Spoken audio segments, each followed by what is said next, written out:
¿Cómo están, amigos de todo el país? Bienvenidos a esta primera edición informativa en Aviala Televisión. En este viernes 27 de junio, ya los últimos días de este mes. Muchos temas los cuales vamos a desarrollar a lo largo de esta edición informativa. Vamos a estar hablando, por supuesto, de las elecciones que una vez más, según declaraciones, podrían estar en riesgo, y esto a través de acciones judiciales que se han presentado en Santa Cruz, que tendrían que ver con la posibilidad de anular la participación de personas que en este momento están ejerciendo cargos en el servicio público, alcaldes y otras autoridades que se encuentran en el ejercicio del servicio público en nuestro país y que no estarían, según la demanda que se ha presentado, cumpliendo lo que establece la norma en nuestro país. Vamos a estar hablando de esto, a ver si esto realmente pone en nuevamente riesgo las elecciones del próximo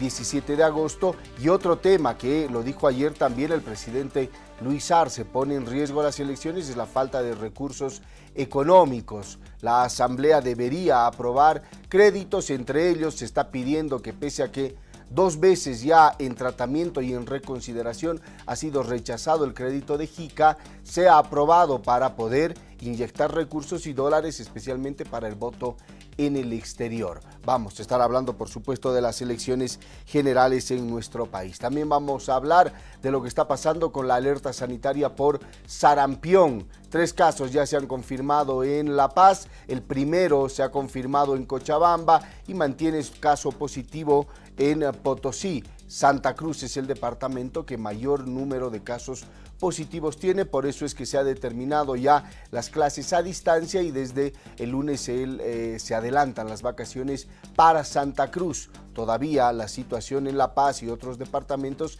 que también presentan casos no se ha confirmado. Han primero manifestado que no se adelantaban las vacaciones, sin embargo hay una alta presión por parte de padres de familia, profesores y algunas autoridades de educación que están pidiendo que se reconsidere esta situación y se pueda adelantar las vacaciones para esta semana que viene, tomando en cuenta que hay casos de sarampión.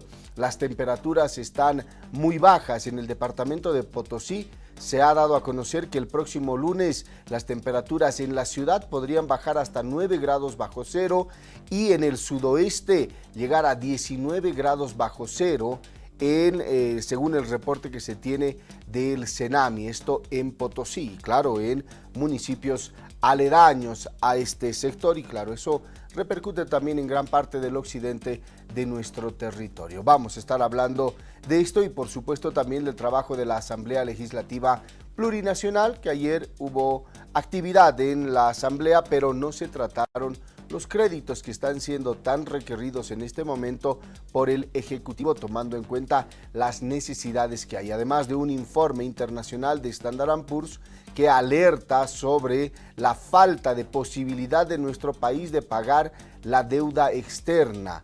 Y claro, muchos ya hablan de que Bolivia podría ingresar en un default. ¿Qué implica eso? ¿Cuánto perjudica la baja en la calificación de triple C positivo a triple C negativo? Vamos a estar también hablando de todos estos temas. Hay muchos temas para desglosarlos en este viernes. ¿Les parece si comenzamos compartiendo con ustedes el aconteció de la fecha? Viernes 27 de junio de 2025 destacamos las siguientes noticias. El vocal del Tribunal Supremo Electoral rechaza que una sala constitucional de Santa Cruz haya admitido un recurso para inhabilitar a los candidatos que ejercen cargos públicos electivos y no hayan renunciado. Recuerda que se atenta contra el principio de preclusión. Este pronunciamiento se lo hace en vista de que hemos sido notificados con una acción de cumplimiento, que, como dice el comunicado, pretende en realidad eliminar o suspender las candidaturas de autoridades que ya están inscritas como candidatos y que hasta el momento desarrollan cargos electivos, llámese senadores, diputados, alcaldes y concejales. Por lo tanto, el Tribunal Supremo Electoral hace recuerdo a esta sala constitucional, especialmente que está en plena vigencia la sentencia constitucional 032 del año 2019, que permite a estos funcionarios públicos, servidores públicos, a seguir ejerciendo el cargo, pese a que sean candidatos. Caso contrario, estarían vulnerando el principio de preclusión y estarían tratando de alterar el calendario electoral, hecho que no va a ser permitido por el Tribunal Supremo Electoral. Organizaciones sociales evistas definirán la alianza política con la que postularán a Evo Morales en ampliado nacional este domingo en Laucaeñe y descartaron que Morales se postule como candidato a senador o diputado. Va a haber un ampliado de emergencia, un ampliado nacional para, en realidad, según la convocatoria, tocar temas políticos, electorales, rumbo al 17 de agosto en este caso, para las elecciones generales de este país. Esperamos que haya concurrencia, participación a nivel nacional, los 9 departamentos del país y de forma conjunta llegar a, yo diría, a una conclusión y garantizar nuestra participación en las siguientes elecciones generales de este país. Evo no va a ir a ninguna candidatura que sea diputado, que sea senador. Está descartado eso. Ayer la concentración ha vuelto a ratificar de manera unánime que nuestro candidato único es el hermano Evo Morales. No, así que no hay duda ni cálculo en la decisión o la candidatura del hermano Evo Morales.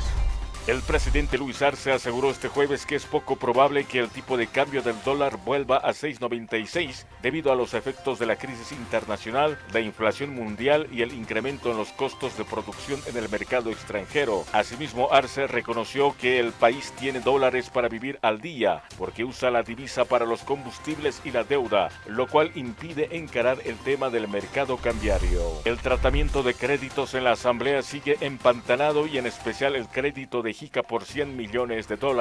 Las bancadas condicionan su aprobación a la restitución de las interpelaciones a ministros, en un pulso político que deja en pausa los recursos que el gobierno considera urgentes. Bueno, hay un crédito de Jica que es importante porque es un crédito que puede ser importante a la hora de reponer lo que gastamos en el COVID y que podamos también utilizarlo en este tema relacionado a garantizar las elecciones, los recursos para las elecciones en el extranjero. Creemos que eso es importante que entiendan todas las agrupaciones políticas de que ese crédito porque es un crédito muy barato, de 0,01%, son $100 millones. Mire, el crédito de Jica que están insistiendo el gobierno, algunos parlamentarios tendrán la opción de debatir, mi percepción que es ilegal. Que aunque se cambie de nombre, el crédito en esta legislatura no puede volver a entrar. Eso dice la normativa. Entonces, personalmente le dije que no creo que apruebe, contra la norma. Pero los acuerdos, vuelvo a decir, acuerdos entre oposición, entre el gobierno, existe. Y el acuerdo es político. Hay algunos disimulos para decir que vamos a hacer una cosa o la otra, pero el acuerdo político es que te vamos a ayudar económicamente con créditos, pero no lo hagas participar a Evo Morales en las elecciones. Confirman el primer caso de sarampión en el municipio de La Paz. El departamento ya tiene 3 casos activos y 25 sospechosos. Activan brigadas médicas. Confirmamos el primer caso de salud en el municipio de La Paz. Estamos mandando más de 100 brigadas en este momento que se encuentran trabajando. Agradecemos al personal médico, personal de enfermería, auxiliares, personal de apoyo del Servicio Departamental de Salud y de las otras instituciones que estamos trabajando de manera conjunta con el municipio, con las distintas autoridades, Firmes La Paz, el Alto Colegio Médico, con la finalidad de poder controlar, bloquear lo que es este foco de enfermedad. Y a fecha 25 de junio de 2025 se confirma el tercer caso de sarampión en el departamento de La Paz, esto en el municipio de La Paz. Es decir, que al momento el departamento de La Paz tiene 2 casos en la ciudad del Alto y 1 caso en la ciudad de La Paz.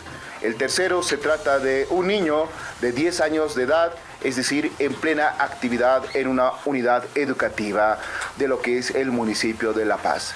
de que esta enfermedad se presente en mayor cantidad de unidades educativas, se tiene presente acá en el departamento de La Paz. Es por esa situación que de manera conjunta se pide también de igual forma a los padres de familia a apoyar a este contención que se está realizando, a este manejo de lo que es la enfermedad que está haciéndose por el Servicio Departamental de Salud.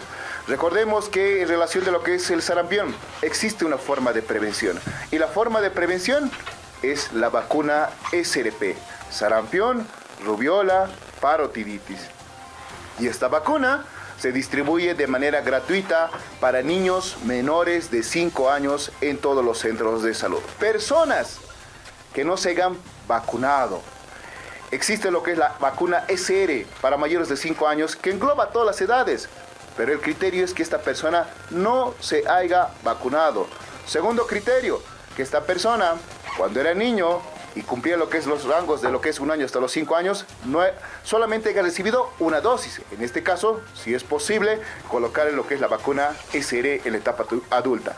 Pero si usted se ha vacunado de niño y su mamá y su papá le dice, hijo, hija, tienes lo que son las vacunas, entonces no es necesario.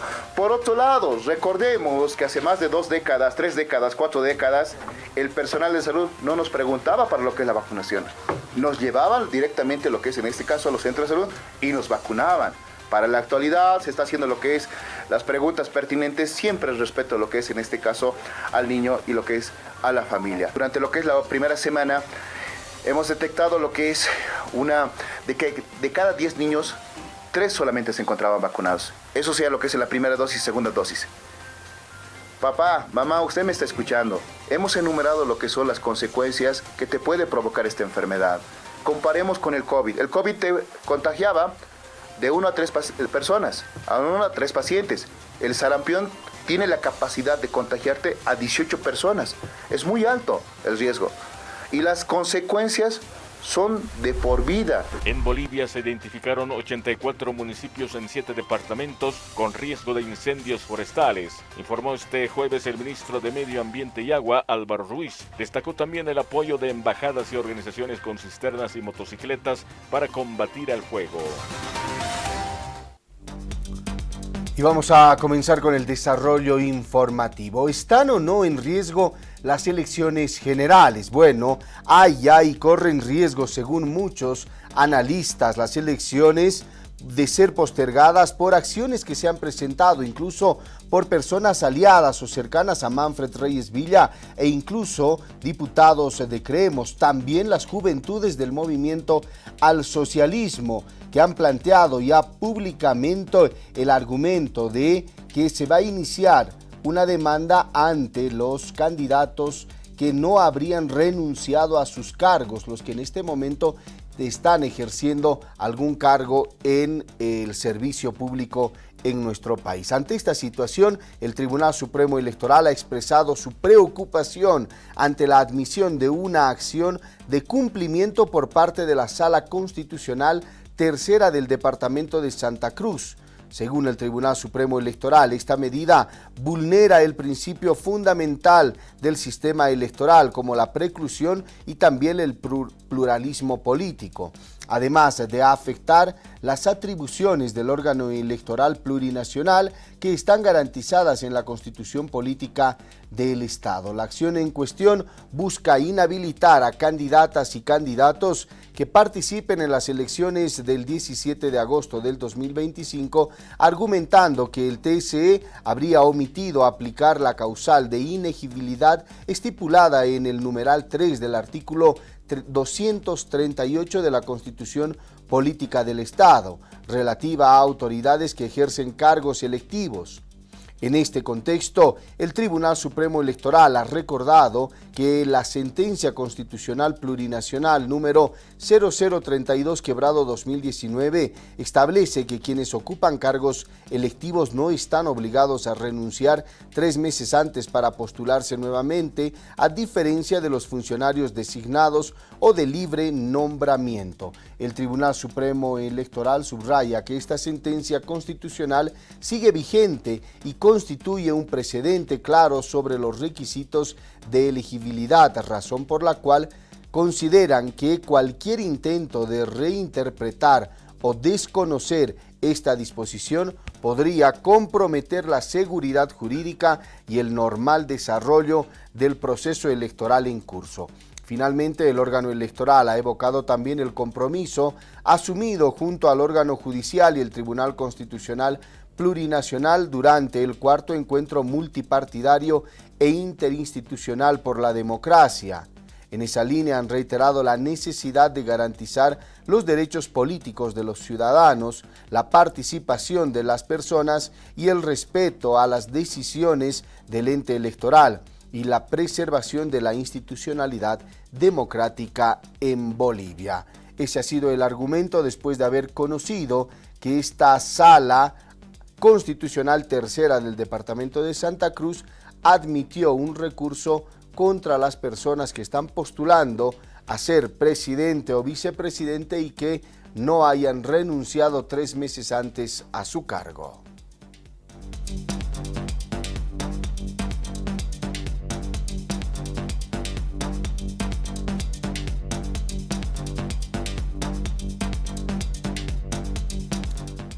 Tenemos que continuar con más porque el vocal del Tribunal Supremo Electoral ha rechazado que la Sala Constitucional Tercera de Santa Cruz haya admitido este recurso para inhabilitar a los candidatos que ejercen cargos públicos y no haya renunciado. Recuerda que se está atentando contra el principio una vez más de preclusión.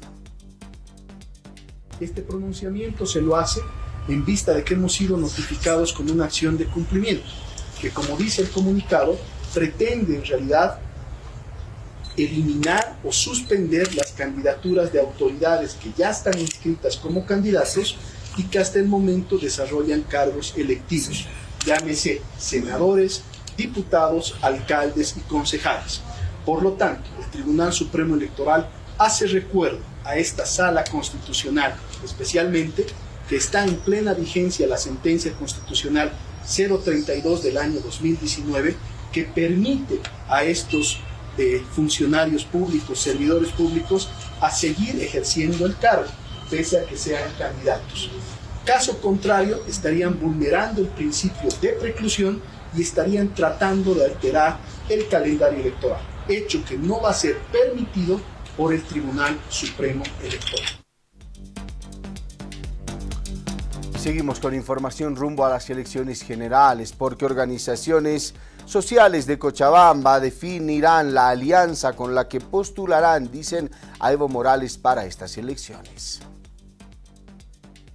El senador evista Leonardo Loza anunció que este domingo 29 de junio se llevará a cabo el ampliado nacional del Pacto de Unidad Evista en la región del Trópico de Cochabamba, específicamente en la localidad de Laucaeñe. Durante este encuentro se analizará la coyuntura actual del país y se definirá la sigla con la que el expresidente Evo Morales postulará como candidato en las elecciones del próximo 17 de agosto. Va a haber un ampliado de emergencia, un ampliado nacional para, en realidad, según la convocatoria, tocar temas políticos, electorales, rumbo al 17 de agosto, en este caso, para las elecciones generales de este país. Esperamos que haya concurrencia, participación a nivel nacional, los 9 departamentos del país, y de forma conjunta llegar a, yo diría, a una conclusión y garantizar nuestra participación en las siguientes elecciones generales de este país. El legislador descartó cualquier posibilidad de que Morales postule a otro cargo que no sea la presidencia, asegurando que está plenamente habilitado para participar en las elecciones nacionales. Evo no va a ir a ninguna candidatura que sea diputado, que sea senador. Está descartado eso. Ayer la concentración ha vuelto a ratificar de manera unánime que nuestro candidato único es el hermano Evo Morales, ¿no? Así que no hay duda ni cálculo en la decisión o en la candidatura del hermano Evo Morales. Y el senador Hilarión Mamani, que respalda al presidente de la Cámara de Senadores, Andrónico Rodríguez, ha asegurado que se está buscando un nuevo escenario para la concentración y el inicio de su campaña política que se va a desarrollar este 28 de junio. El escenario se había anunciado iba a ser el Estadio Hernando Siles en la ciudad de La Paz. Sin embargo, ya las autoridades que están a cargo de este campo deportivo han manifestado que no se puede realizar ningún tipo de actividades de ese tipo en este escenario. Por lo tanto, se está buscando un nuevo lugar para esta concentración y el inicio de la campaña. Bueno, puede haber obstáculos. Nosotros respetuosamente hemos pedido con una solicitud, si no se está dando la cobertura, si no se está aceptando para prestarnos o para fletarnos el estadio correspondiente, nosotros ya tenemos planificado, no importa en las calles, vamos a realizarlo, pero eso sí, vamos a también viabilizar algunos trámites, será en el Alto, será en la ciudad mismo, vamos a ver, oportunamente estaremos informando porque tenemos que reunirnos urgente con las organizaciones sociales a partir de eso de seguir trabajando.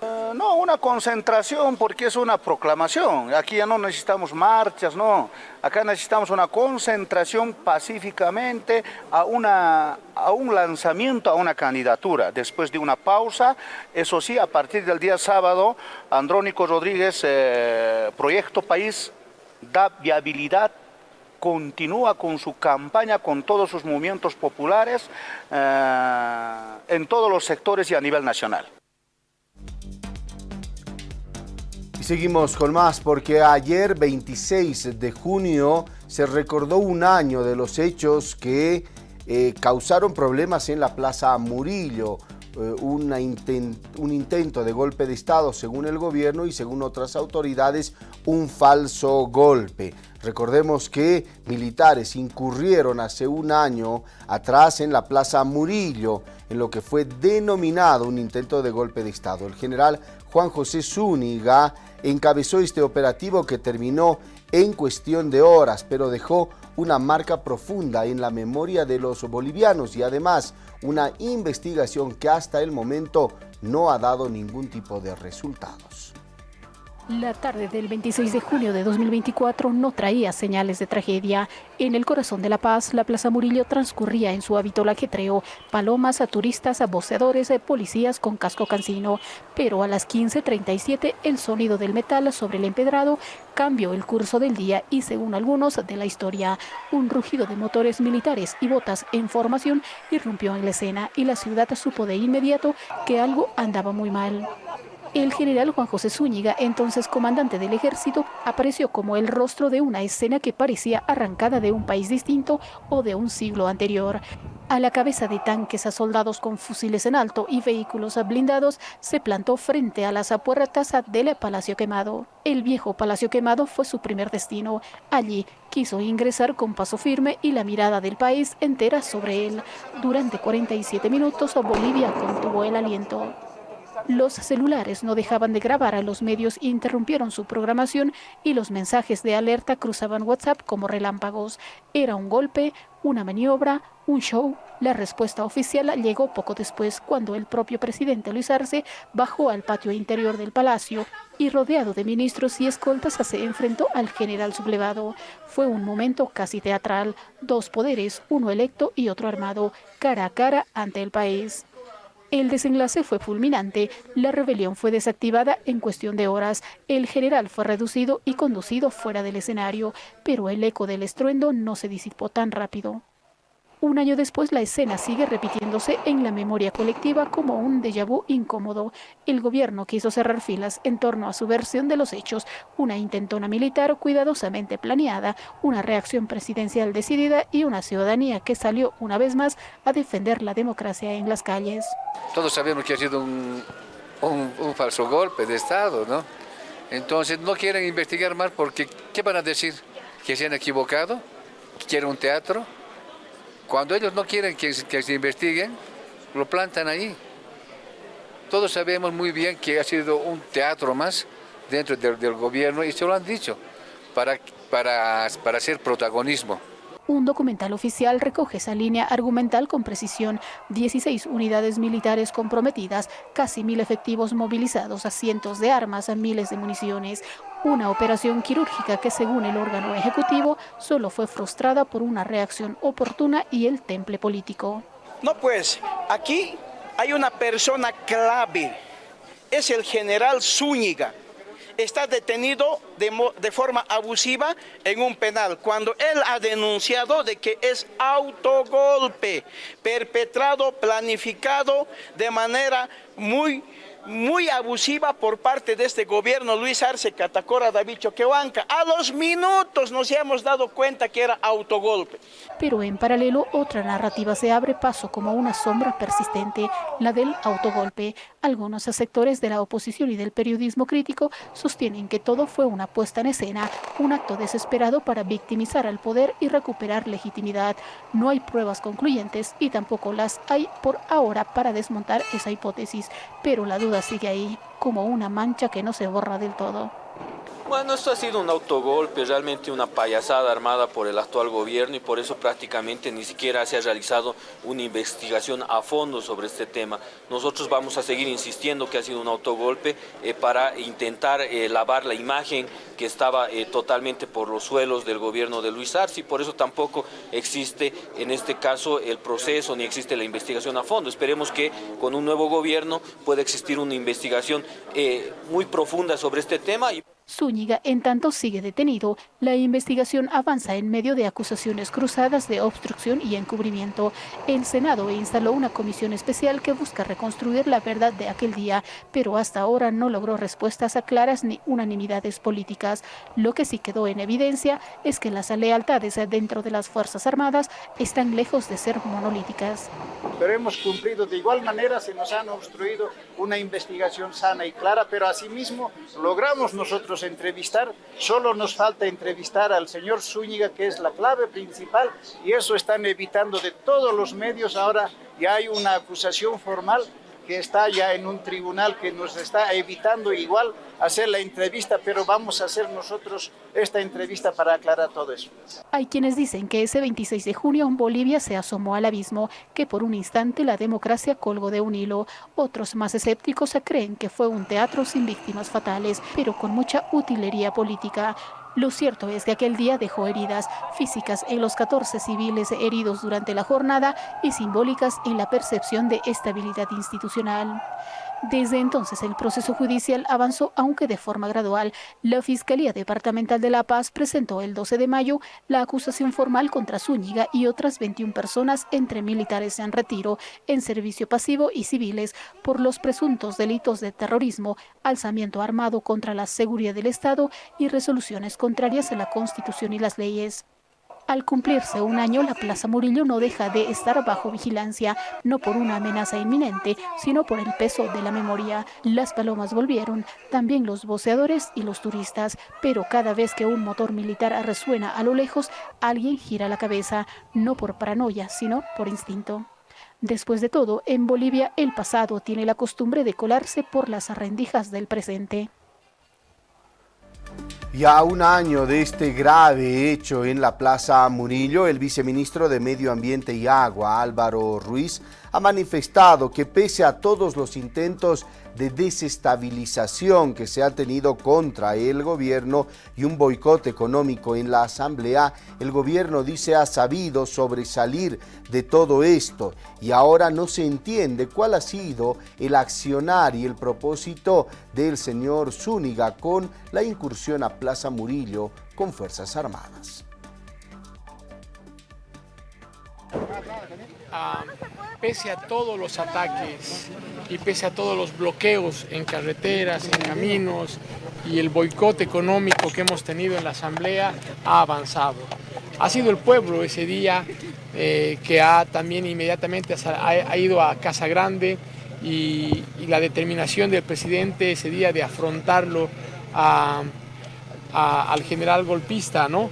Muchas voces a Zúñiga cada vez cambiando de versiones, ¿no? La verdad que es una... propias autoridades opositoras han visto la calidad de persona de Zúñiga y la verdad que no podemos entender su accionar. ¿Hubo golpe o no hubo golpe? Y hubo un intento de golpe, ¿no?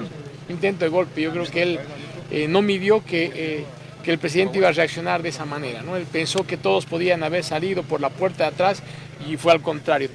La gran parte de las personas que estábamos ahí fuimos y afrontamos. Yo viví ese momento, yo estuve al lado del presidente y lo vivimos ese momento complicado, pero fue la fortaleza de nuestro presidente y de ahí del pueblo boliviano que permitió. Bueno, ya ha hecho un informe el ministro de gobierno, ¿no? ¿Pero quién, para poder recordar?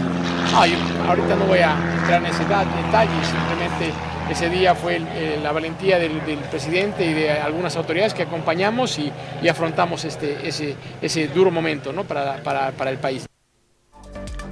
7 de la mañana, 37 minutos. Le presentamos a continuación el compacto político de la fecha.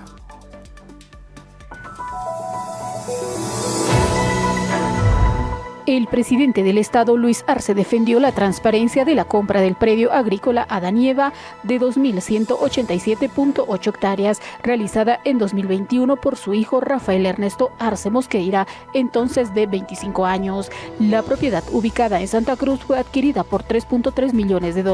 Según el mandatario, el monto fue otorgado mediante un crédito bancario que evaluó el proyecto y no el patrimonio del solicitante. Además, afirmó que todo está justificado y acusó al levismo de estar detrás de las denuncias para politizar el tema. La canciller de Bolivia, Celinda Sosa, denunció ante la Asamblea General de la Organización de los Estados Americanos que el bombardeo de Estados Unidos contra centrales nucleares iraníes viola el derecho internacional y puede tener consecuencias fatales para todo el mundo. La canciller recalcó que los países deben unirse para exigir el cese de estos conflictos y garantizar que el mundo se convierta en una zona de paz. A un año del alzamiento militar y toma de la Plaza Murillo, su principal líder, el excomandante del ejército, Juan José Zúñiga, insiste en que no se trató de un golpe de Estado, como sostiene el gobierno, y pidió paciencia a sus camaradas, ya que falta poco para que concluya la actual gestión. El 26 de junio de 2024, Zúñiga, en ese entonces comandante del ejército, lideró un alzamiento militar que derivó en la toma de la Plaza Murillo. Actualmente se encuentra encarcelado en el penal de El Abra, en Cochabamba, acusado, al igual que otras 16 personas, de terrorismo, alzamiento armado contra la seguridad y soberanía del Estado y resoluciones contrarias a la Constitución y a las leyes. El Tribunal Supremo Electoral instaló una sesión de sala plena para revisar los documentos de más de 300 solicitudes de sustitución de candidatos que se presentaron hasta el cierre del plazo para la entrega de fotografías. Entre estas se encuentra el caso del precandidato Jaime Dun, quien presentó a último momento su documentación para ser inscrito como candidato presidencial por Nueva Generación Patriótica. Hasta el pasado miércoles ingresaron por ventanilla 363 documentos de candidatos que buscan ser sustituidos por aquellos que fueron inhabilitados o renunciaron.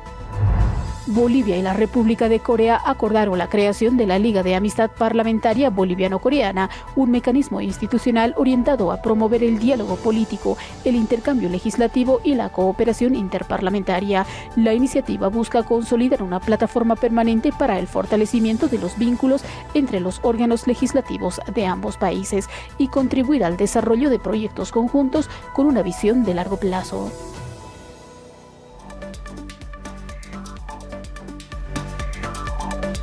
Vamos nosotros ahora, antes de irnos a una pausa, a entablar contacto con nuestra unidad móvil, que en esta mañana se encuentra en la zona norte de la ciudad de La Paz, zona comercial, la calle Gallardo. Allá está Bárbara Apaya, a quien quiero darle la bienvenida ya a esta primera edición informativa para contarnos cuál es la situación de la venta del aceite. ¿Hay aceite? ¿En cuánto se está vendiendo? Bárbara, ¿cómo estás? Buenos días, adelante por favor.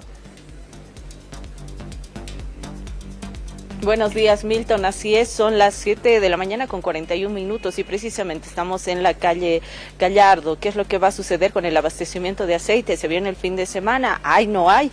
Bueno, este es el panorama acá en la calle Gallardo. Hay largas filas que se van registrando. La población está optando por adquirir el aceite a granel, que en el cartel menciona que el litro está a 16.50. Vamos a tratar de conversar con el señor que está comercializando también el aceite, si hay un límite o no en la venta de aceite, cómo van a estar durante el fin de semana. Señor, ¿cómo está? Buenos días, perdón que lo molestemos, estamos en vivo para Viayala, por favor, ¿a cuánto están vendiendo el litro de aceite? 16.50. ¿Hay un límite para cada persona? Sí, 3 litros.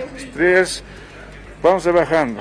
Tiene que alcanzar el aceite a todos. ¿Desde qué hora está teniendo? Desde las 6. Desde las 6 de la mañana. ¿Está incrementando el precio día tras día del aceite de granel? Sí.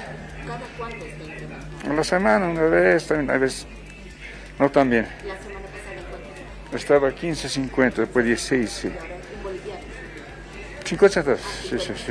Durante el fin de semana, ¿cómo va a estar normal? Normal, nosotros vendemos de lunes a viernes. Si está llegando, todos los días vendemos nosotros. Sí.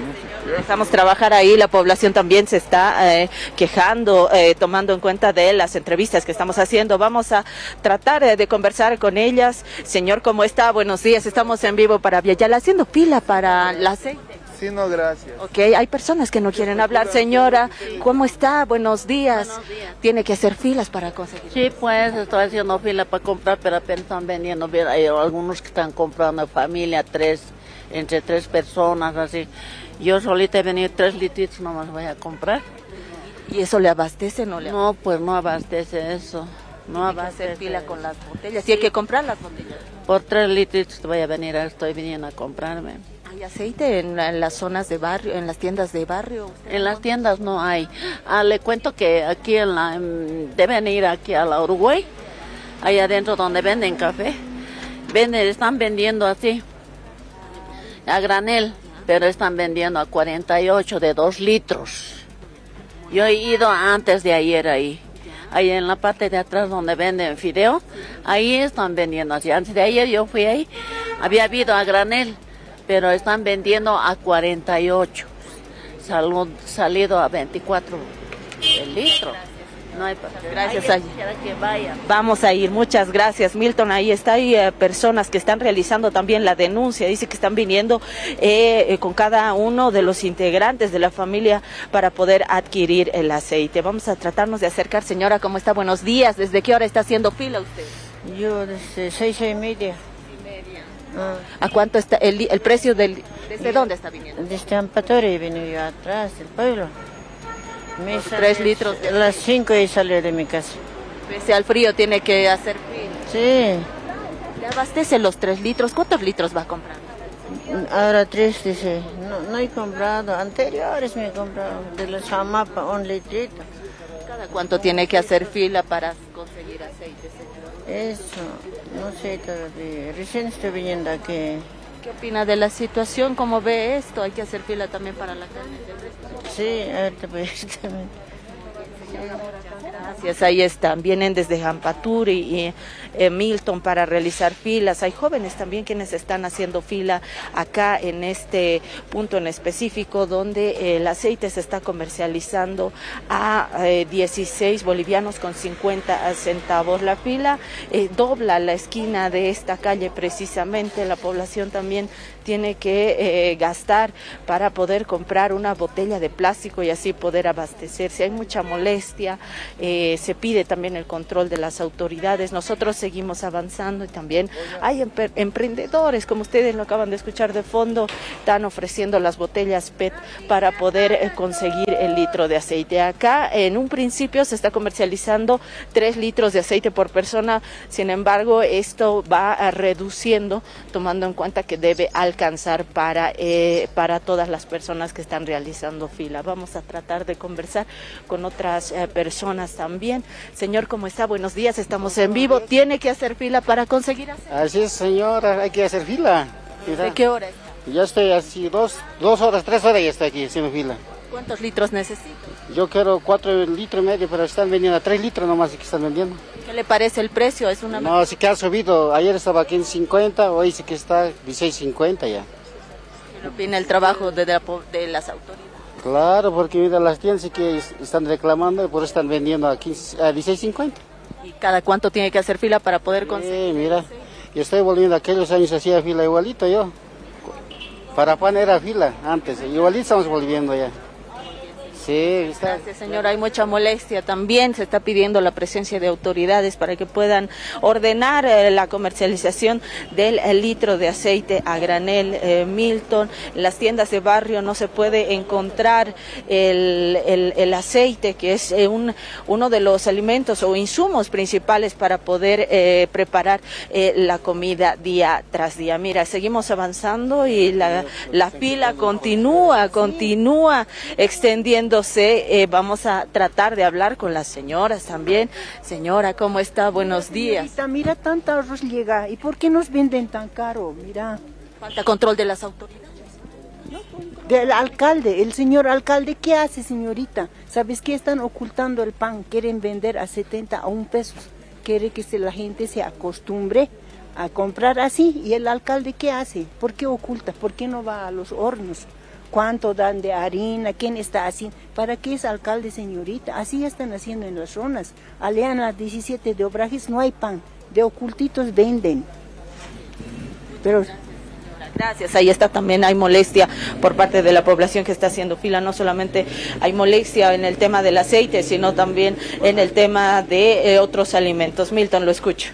Bárbara, te decía, en la tienda que estaba justo en el lugar que pasamos, hay aceite. He visto que hay las botellas o los botellones de 5 litros. Mira, la gente haciendo fila por comprar ya un aceite a granel que ha subido de precio. Además, un boliviano estaba en 15.50 hace algunos días, ayer inclusive, hoy lo están vendiendo en 16, pero veía en una tienda de estas de abarrote que hay los bidones de 5 litros. ¿Cuánto estarán vendiendo, no? Porque la gente, mira, haciendo filas tan largas, pero el precio debe ser realmente muy alto, la diferencia debe ser muy grande para que la fila sea tan larga. Y mira, no creo que alcance tanta gente esperando poder comprar un poco de aceite a granel todavía y en un precio tan elevado.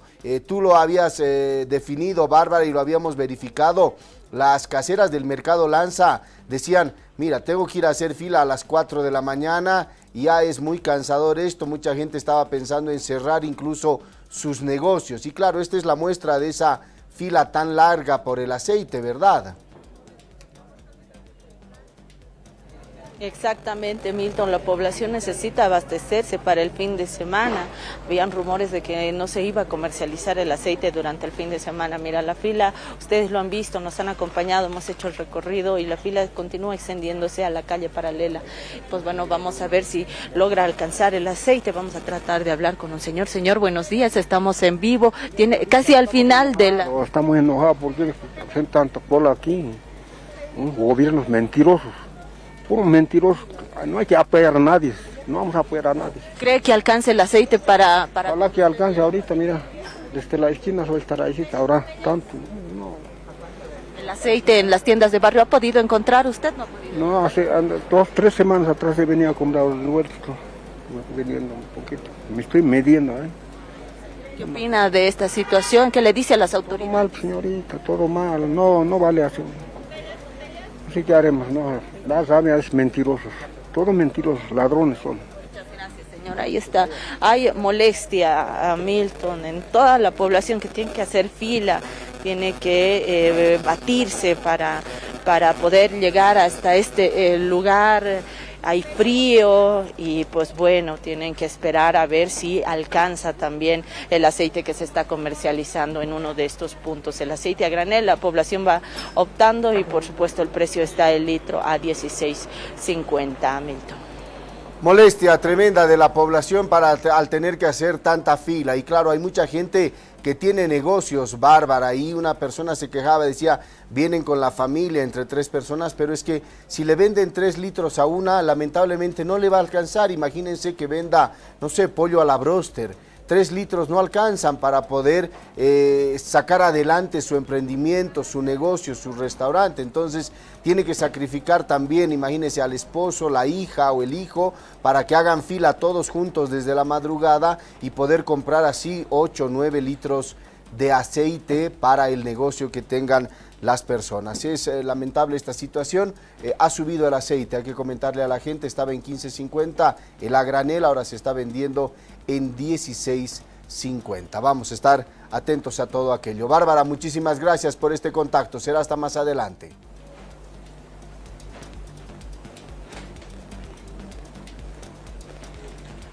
Claro que sí, Milton, nosotros nos trasladaremos hasta otro punto de la ciudad. Gracias, nuestra compañera desde la calle Gallardo, lugar donde se registra una larga fila para poder comprar aceite a granel a 16 bolivianos con 50 centavos. Nosotros vamos a hacer una pausa, pero los invitamos a quedarse con nosotros porque al retornar estaremos hablando acerca de la calificación que le han dado a nuestro país desde Standard & Poor's, disminuyendo la calificación de CCC positivo a CCC negativo. Esto implica un riesgo para el país de su capacidad de poder pagar la deuda externa. ¿Qué implica todo esto? Lo estaremos abordando al retornar de la pausa.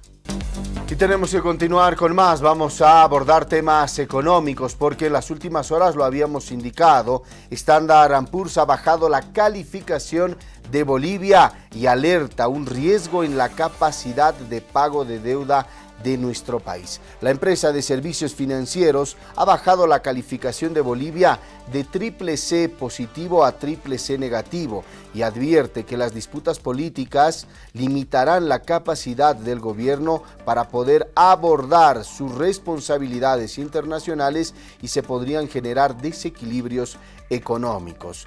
Esta empresa de servicios financieros ha rebajado esta calificación con perspectivas aún negativas y consideró que la capacidad del país para pagar su deuda externa se verá afectada por los elevados pagos y servicios a partir que tendrá del 2026 y el acceso limitado a los mercados de bonos externos. Según el reporte, las disputas políticas en medio de las próximas elecciones que se van a vivir en el país limitarán la capacidad del gobierno para abordar desequilibrios económicos como una brecha cada vez mayor en el tipo de cambio paralelo y el aumento de la inflación constante. La perspectiva negativa indica que el riesgo de una baja en los próximos 6 a 12 meses se perfila para nuestro país, erosionando y perjudicará aún más la capacidad que tiene Bolivia de asumir responsabilidades. El informe recomienda asumir políticas decisivas que mejoren la liquidez externa de Bolivia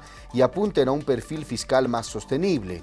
En abril, recordemos que Moody's Rating también ha anunciado la baja de la calificación de emisión y de deuda del gobierno de Bolivia de CAA3 a CA. Esta decisión responde a que la agencia calificó al gobierno como un gobierno muy débil que elevó el riesgo y la crisis de la balanza de pagos ante una posible falta de liquidez para cubrir sus obligaciones y además un posible default. Según el gobierno, se necesitan hasta fin de año 2.600 millones de dólares para pagar deuda externa y para poder comprar combustible.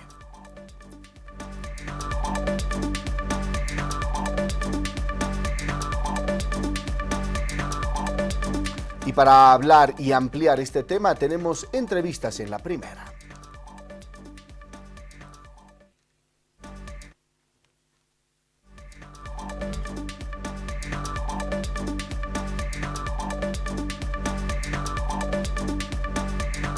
Quiero saludar en esta mañana a Omar Velasco, analista económico, que está ya con nosotros. Omar, un gusto tenerte en Aviala, bienvenido. Muy buenos días, Milton, qué gusto estar en tu canal. Un saludo cordial a los televidentes. Muchísimas gracias. A ver, a partir de la baja en la calificación que ya ha dado a conocer Standard & Poor's, Bolivia está en riesgo de ingresar a un default. ¿Y qué implica y qué es un default para que la gente nos entienda, por favor? Bueno, la calificación que nos ha otorgado esta agencia calificadora de riesgo Standard & Poor's de CCC negativa se otorga a países que tienen una alta vulnerabilidad a sufrir un proceso de incumplimiento de pagos. Cuando hablamos de default, estamos hablando que un país deja de pagar sus obligaciones con los acreedores internacionales y eso obviamente le obliga a entrar en una situación de moratoria. En general, lo que esta calificación hay que entender que tienen países incluso estamos por debajo de Argentina, ya te darás cuenta de la situación en la que nos encontramos, estamos muy cerca de Venezuela, Zimbabue, Ucrania, países por supuesto que están en una situación de descontrol económico.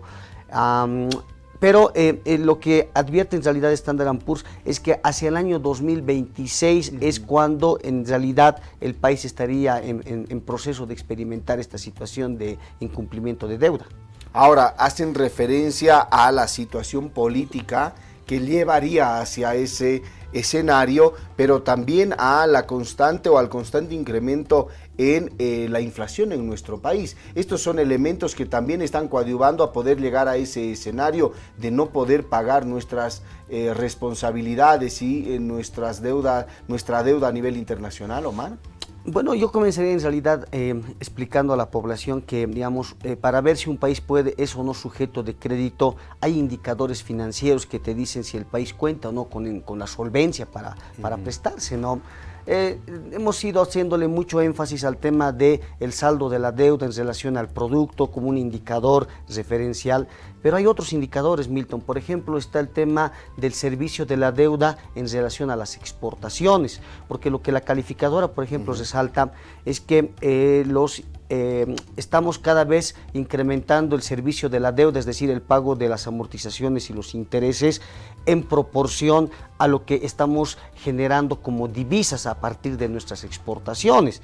Esto, por supuesto, en el tiempo puede ser bastante problemático, porque si el flujo de dólares no viene acompañado con el uso de divisas que implica el pago del servicio, puede generar una situación de estrés financiero, y actualmente ya hemos superado, digamos, este ratio de servicio de deuda exportaciones por arriba del 15%, que es lo que recomiendan los organismos.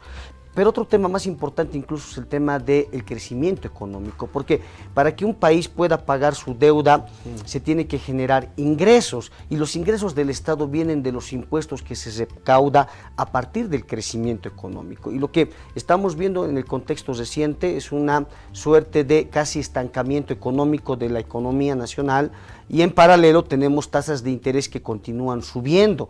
Eso en el tiempo se traduce, por supuesto, en una situación de estrés financiero. Pero yendo un poco a tu pregunta, yo no creo que solamente sea un tema político, porque si algo el gobierno creo que ha tenido, es que adolece de un severo problema de procrastinación, es decir, de falta de toma de decisiones económicas, porque lo que la agencia señala es que el país tiene, por el tema político, una limitada capacidad de realizar ajustes económicos en el corto plazo que ayudarían a enderezar este proceso del endeudamiento, ¿no? Yo creo que el gobierno no ha tomado decisiones oportunas cuando debía hacerlo, y obviamente hoy estamos pagando todos, la mala toma de decisiones, y eso se está, por supuesto, traduciendo en una baja de la calificación de riesgo, se está traduciendo en un aumento del riesgo país y, por supuesto, en un incremento del costo financiero. Sí, y hace algunas semanas o meses escuchábamos a autoridades del gobierno decir no va a haber problemas, se va a solucionar, va a haber abastecimiento de combustibles. Por favor, si podemos, y Omar, te invito a que podamos escuchar al presidente Luis Arce. Ayer tuvo una entrevista en Santa Cruz y se ha referido a este tema. Se le consultaba hasta el final de su gestión, se puede garantizar que ya se terminen las filas en nuestro territorio, en nuestro país, para cargar gasolina y otras. Esto es lo que decía el presidente Luis Arce. Presidente, ¿usted estima que ya no haremos más colas por gasolina hasta el fin de su mandato, hasta que entregue al próximo presidente? No, no está nada asegurado, Jimena. No hay nada asegurado. No hay nada asegurado. ¿Podemos volver a tener colas? Así es. ¿Por qué? Porque no hay dólares, porque no hay financiamiento, porque es insuficiente lo que se tiene, y además ya estamos a destiempo. Si hoy día, mañana mismo, aprobarían los 1.800 millones que están, no se resuelve, Jimena, porque no llegan los 1.800 millones de dólares en este momento, no llegan. Eso va llegando en función de la gradualidad. Por eso es que nosotros programamos los créditos, programamos los desembolsos. No es un tema de capricho, de ya ahora aprobaremos y ya se resuelve el problema. No. es la oportunidad en la Presidente, economía. Lo que está diciendo es terrible para la gente. Totalmente. En la medida en que estamos diciendo, es posible que esta situación de los combustibles se agrave, pero así de manera que quizás no la hemos visto, y ya no habría motivo, es decir, usted no está en carrera. Así es. Mira, o sea, usted no está en la papeleta, como que no habría un motivo para que eso ocurra. Ahora, mire, por eso es un tema de la economía. Ahora, ellos tienen en sus manos la posibilidad de que esto no suceda. Se los dijimos a ellos. Ellos han... Parte de la declaración del presidente, ahí está. Él dice, ahora no podemos garantizar absolutamente nada, porque no hay dólares y puede pasar absolutamente cualquier cosa en nuestro país. ¿Se comienza a sincerar el presidente? Yo creo que hemos llegado a un punto donde la situación económica ya no puede de alguna forma trastocarse, ocultar la realidad. Y claramente hoy hay la necesidad de realizar ajustes económicos que desafortunadamente tampoco hay de parte del presidente todavía, yo creo, la voluntad de hacerlos, porque el presidente Arce ha perdido la gran oportunidad de realizar de corregir los desequilibrios macroeconómicos que se han acumulado en la década anterior y que eran fundamentales para garantizar la estabilidad económica, porque para resolver hoy la situación de la escasez de dólares, de falta de combustibles o el tema inflacionario, no se resuelve con créditos. Eso creo que es muy importante que el presidente se lo diga a la población. Porque pero él dice y responsabiliza a Omar directamente, dice, se los hemos dicho todo el tiempo a la Asamblea que aprueben los dólares. O sea, un país, una economía en torno a temas divisas, a temas dólares, ¿vive en función de créditos? Bueno, es importante que los créditos lleguen a la economía para generar, por supuesto, mayor capacidad de inversión pública, como se ha hecho en la década anterior. El financiamiento externo también, digamos, ha contribuido a muchas de las otras políticas de Estado en materia de infraestructura, riego, etcétera. Pero, ¿qué es lo que ocurre, Milton? En un contexto de desajustes macroeconómicos como los que tenemos, el mayor endeudamiento no resuelve el problema, incluso lo puede llegar a agravar. Porque, ¿y qué es lo importante? Porque el gobierno viene hace más de un año hablando de un plan de austeridad fiscal, pero cuando uno ve los datos, en realidad el déficit fiscal, lejos de corregirse, lo que ha hecho es incrementarse. Y te pongo, por ejemplo, ahí, digamos, los datos, ¿no? Porque se han hecho varias medidas para contener el tema del gasto de subvención, pero el presupuesto de subvención en el país, lejos de disminuir, se ha ido incrementando. Hoy los ingresos tributarios están creciendo en términos negativos. Sí, obviamente descontamos el impacto de la inflación, lo que en economía se llama ingresos reales. Si tú le descuentas el impacto inflacionario de la recaudación, lo que vas a ver es que las tasas de recaudación tributaria son negativas. Está cayendo la recaudación aduanera porque estamos importando cada vez menos a causa de la falta de dólares. Por tanto, para que podamos sanear y resolver hoy esta situación fiscal y para que no se convierta esta crisis, que en principio era cambiaria, hoy estamos viviendo una crisis inflacionaria, y para que no lleguemos a una crisis de solvencia fiscal, lógicamente es fundamental que se corrija los desequilibrios macroeconómicos, y ahí el déficit fiscal es el principal factor. Esta austeridad, o esto se convierte en una contradicción, hablar de austeridad fiscal y al mismo tiempo exigir que aprueben créditos de organismos o créditos internacionales. Creo que el gobierno ha perdido el sentido del discurso y la narrativa en economía, porque evidentemente hay la necesidad hoy día de realizar, de traer créditos al país, porque tenemos que utilizar todas las fuentes financieras para estabilizar la economía, pero al mismo tiempo se tiene que ser consciente que si los recursos no vienen acompañados con políticas efectivas, lo único que estamos haciendo, Milton, en el tiempo es postergar los ajustes. Pero lo más peligroso, y eso es muy importante explicar a la población, es que a medida que vamos retrasando estos ajustes económicos que son importantes, el costo social que implica el tema de la inflación, la devaluación, el aumento de pobreza, se va a incrementar de forma exponencial, y eso es lo lo que el informe pone en evidencia, porque dice que hay un deterioro acelerado de los indicadores económicos, y es verdad, porque fíjate tú, hace 2 años era imposible pensar, digamos, en una situación como la que hoy estamos viviendo. O sea, el gobierno ha tenido que en el tiempo ir cambiando su discurso en torno a la realidad económica, forzado, porque cada vez se ha quedado con menos argumentos para poder explicar a la población qué es lo que está pasando. Ahora, se ha insistido en mantener el tipo de cambio oficial en 6.97, que es el cambio oficial que se maneja en nuestro país. Sin embargo, ayer también, en una especie de sinceración, el presidente decía, no se va a volver a ese tipo de cambio. Entonces, ya predomina el tipo de cambio paralelo, o sea, se maneja un tipo de cambio oficial por parte del gobierno, pero en el mismo discurso del mismo gobierno se dice, no, ese no es un cambio real. Entonces, ¿hay también esa contradicción en este tema del tipo de cambio en el país? Sí, porque claramente hoy el Banco Central ya no tiene en su control el tipo de cambio. El tipo de cambio lo define el especulador financiero, el librecambista callejero. O sea, son otros los actores económicos que hoy están definiendo de forma directa o indirecta el precio del dólar. Lo que el gobierno debería hacer para hoy dar mayor estabilidad cambiaria es utilizar las pocas reservas que todavía quedan en el Banco Central para constituir un fondo de estabilización cambiaria, que lo venimos diciendo contigo hace mucho tiempo atrás. La idea de esto es que el gobierno pueda, y obviamente, nutrirse de nuevos créditos para poder señalizar al mercado de que va a regular, va a suavizar, va a moderar la devaluación cambiaria, porque hoy es muy difícil ya de mantener el tipo de cambio antiguo. Hay que reconocer que hay un desfase de más de 100% de su valor, que hace muy difícil retornar a la situación anterior. Pero lo más importante es evitar que esta situación se siga deteriorando y que hoy esta brecha cambiaria de 100% no se convierta después de las elecciones en una brecha del 200%. Es tratar de ocultar una devaluación que ya es evidente y que todas la saben y lo sienten. Eso es lo que se trata de hacer al mantener un tipo de cambio fijo, pese a que las mismas autoridades, como el presidente dice, no, el mercado paralelo es el que rige en este momento, pero el mercado fijo sigue. Entonces, con esto se trata de ocultar esa devaluación que ya ha sucedido.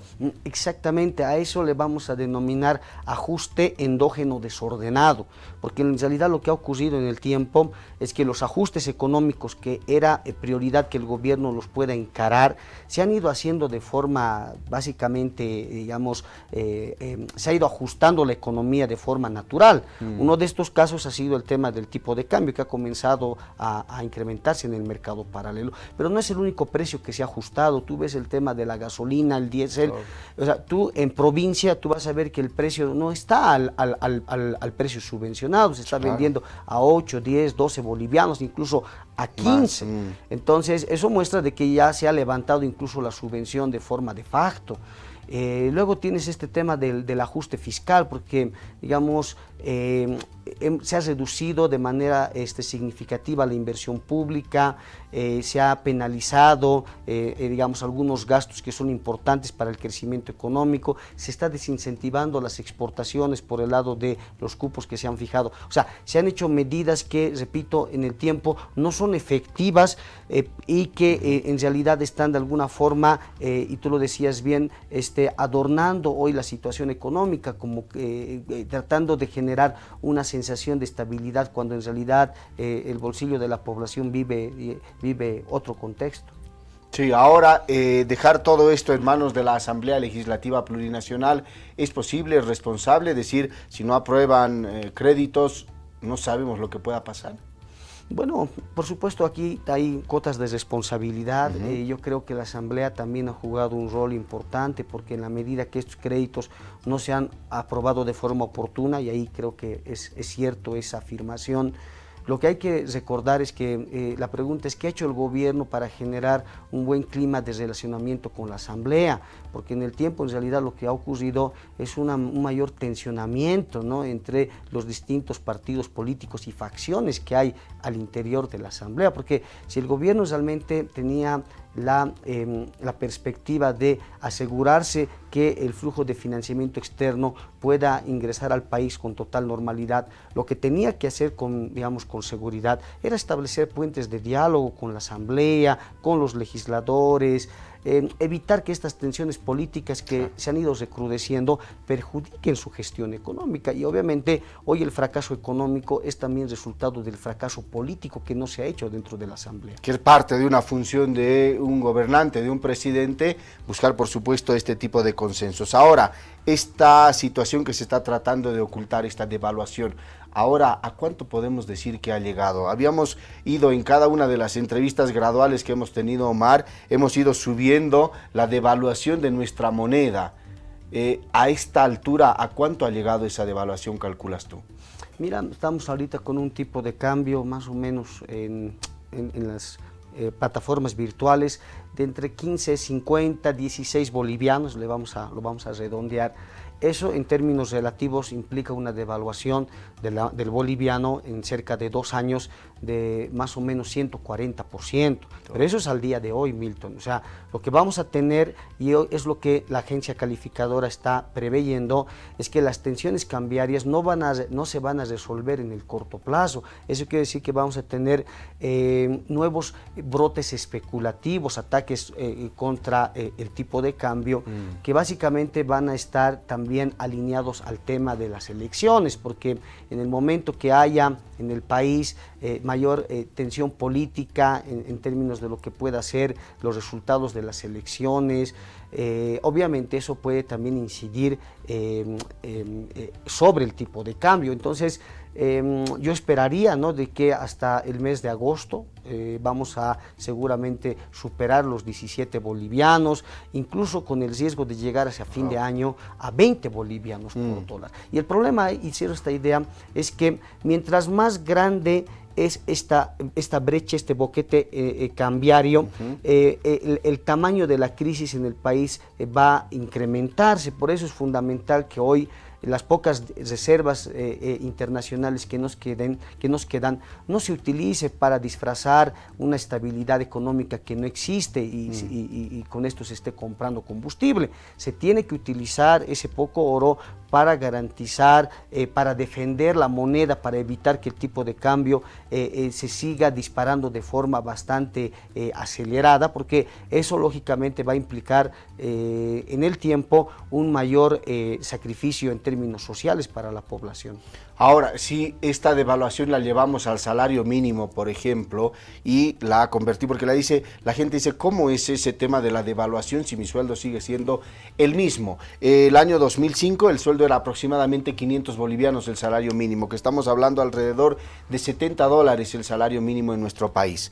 Desde el año 2006 ha ido subiendo gradualmente el salario mínimo, hasta llegar aproximadamente, vamos a ponerle 2.200 bolivianos, que son alrededor de 315 dólares, que implica ese salario mínimo. Sin embargo, con el cambio paralelo ahora, ese salario que había subido a 315, ¿a cuánto baja otra vez?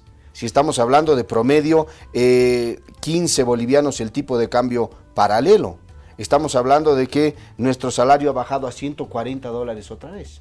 Exactamente, tu cálculo es correcto, porque lo que tú tienes, que en 2 años hay una caída de más del 100% del poder adquisitivo de nuestros ingresos. En el caso del salario estaríamos hablando, claro, de una caída muy importante, es decir, de ser uno de los países que estábamos dentro de la media regional en términos del salario mínimo, hoy debemos ser los países que tenemos, el país con uno de los salarios más bajos de la región. Este retroceso está explicado, por supuesto, por el tipo de cambio. Pero no es el único, Milton, porque a mí también me preocupa, por ejemplo, el tema de pensiones, que es lo que no se habla mucho, pero mira, tú tienes un fondo que administra la gestora, que vamos a decir que supera los 25.000 millones de dólares, ¿no?, donde alrededor del 75%, 80% o más incluso, está expresado en inversiones en moneda nacional, parte fundamentalmente en el sistema financiero. O sea, ese ahorro, que es platita de todos los jubilados, que en el tiempo se ha ido acumulando después de un ciclo de incrementos salariales muy importantes, hoy está en riesgo de evaporación, porque esos recursos hoy valen básicamente la mitad de lo que valían hace 2, 3 años. Así como el salario mínimo ha caído a la mitad, haciendo un cálculo con el dólar, esa plata igual ha caído a la mitad, se puede decir. Exactamente, y la pregunta es, ¿cómo resolvemos el tema de las pensiones de jubilación en el tiempo? Porque fíjate tú, según el Banco Mundial, tú necesitas $3 al día para poder tener un mínimo de dinero para poder alimentarte. En la medida de que tú vas observando una caída del salario nominal y en paralelo los precios de la economía de los alimentos se van incrementando, lo que tú vas a tener una situación de descompensación. En algún momento ya la pensión de jubilación no va a alcanzar ni siquiera para alcanzar esa ingesta alimentaria. Por tanto, hay un potencial riesgo de empobrecimiento muy severo en el país si es que no se para este brote inflacionario tan fuerte. Sí, hay mucha gente que dice, no, hay que subirle el precio a la gasolina, eso va a ayudar. Ahorita el meollo del asunto es el tema dólar, y el tema dólar es el que ha desencadenado, Omar, absolutamente todos los problemas, desde elevación, falta de combustible, elevación de los precios importados en el país, de insumos para la producción interna incluso. Y ya para ir cerrando, porque bueno, es un tema tan amplio el que tenemos, pero hay muchos de los candidatos que hablan de créditos internacionales, que apenas ingresen van a solicitar créditos millonarios que van a inyectar dólares a nuestro país y que con esto lograrían por lo menos estabilizar un poco la situación. Sin embargo, esta advertencia que hace Standard & Poor's de decir el año 2026 podría ingresarse en un default, ¿qué implica eso para un gobierno o para un país que con propuestas de gobierno está pensando mucho en el crédito internacional? ¿A un país en default le pueden dar créditos de esa magnitud como algunos candidatos lo están ofreciendo? Bueno, mira tú, endeudarse sin realizar previamente los ajustes no es responsable, porque simplemente es postergar esta situación al siguiente gobierno. Y no te olvides, Milton, que la deuda de hoy día son los impuestos del mañana, porque alguien va a tener que pagar este nuevo endeudamiento que se está queriendo contraer. Entonces no va a haber, ningún colchón que nos pueda levantar si previamente no tenemos la capacidad de realizar los ajustes internos. Y esta tiene que ser una decisión de voluntad política que tiene que estar vinculado a quienes hoy están asumiendo el cargo en la función de gobierno, porque de no hacerlo esto, Milton, corremos el riesgo en el tiempo de que sean otros organismos, sean otros países que decidan por los bolivianos cómo sincerar, cómo ajustar el gasto en el país, y eso obviamente va a venir con políticas restrictivas de condicionamiento que hay que evitar. Entonces el 2026 va a ser un año difícil porque estamos hablando de vencimientos de deuda que van a tranquilamente superar los $2.000 millones, porque no hay que olvidarnos que hay un rezago de amortizaciones de bonos soberanos pasados que están pendientes ahí de liquidación. Por tanto, yo creo que ahí lo fundamental es que el siguiente gobierno tiene que, en principio, realizar un ajuste fiscal importante, porque tiene que mostrar ante los organismos internacionales, ante los inversionistas financieros, de que el país es una economía saludable, que tiene capacidad para seguir prestándose adelante, y al mismo tiempo hacer ¿Qué es ajuste fiscal? Y tenemos que ajustar el gasto corriente, porque el gasto corriente es lo que hoy está explicando principalmente el déficit fiscal, no es el gasto de capital, y obviamente esto implica reacomodar los costos de la subvención, que llegue a quien realmente lo necesita y que no haya estas filtraciones hacia reducción del Estado, por ejemplo, también eso es. Y no necesariamente, porque esa es creo que otra, digamos, hay una suerte de querer confundir lo que es achicamiento del Estado con eficiencia del gasto, porque lo que se tiene que hacer hoy es mantener las funciones del Estado más importantes, la presencia del Estado tiene que mantenerse, pero al mismo tiempo se debe buscar procesos de optimización para que los recursos que se están destinando sean los más justos posibles, y eso obviamente nos va a permitir, digamos, equilibrar nuestras cuentas fiscales y, repito, entrar probablemente a un proceso de reestructuración de la deuda, que implica sentarnos en una mesa con los acreedores internacionales, cooperantes de países amigos, y ver una modificación al calendario de vencimientos, de tal manera de, digamos, patear financieramente los compromisos que estén más cercanos, de tal manera que tengamos una mayor holgura para poder reactivar la economía en el proceso siguiente. Solamente para el cierre, en esta situación, hablar de créditos en un contexto de liquidez muy complicada en nuestro país es un poco demagógico. Decir que con créditos se va a solucionar esto. Es que ese es el problema, no solamente con crédito se soluciona. Por supuesto, tú necesitas recursos externos, hoy hay una falta de liquidez innegable, pero no se debe dejar el otro lado de la estrategia, que consiste necesariamente en primero sincerar los datos de la economía, porque si tú sinceras la economía y no tienes recursos para luego emprender el proceso de reactivación, por supuesto es un problema, pero es un mayor problema, claro, prestarte dinero que no lo vas a poder pagar y que luego le vas a pasar al siguiente gobierno. Un mayor endeudamiento y los costos políticos y fiscales de la reforma que no se está haciendo.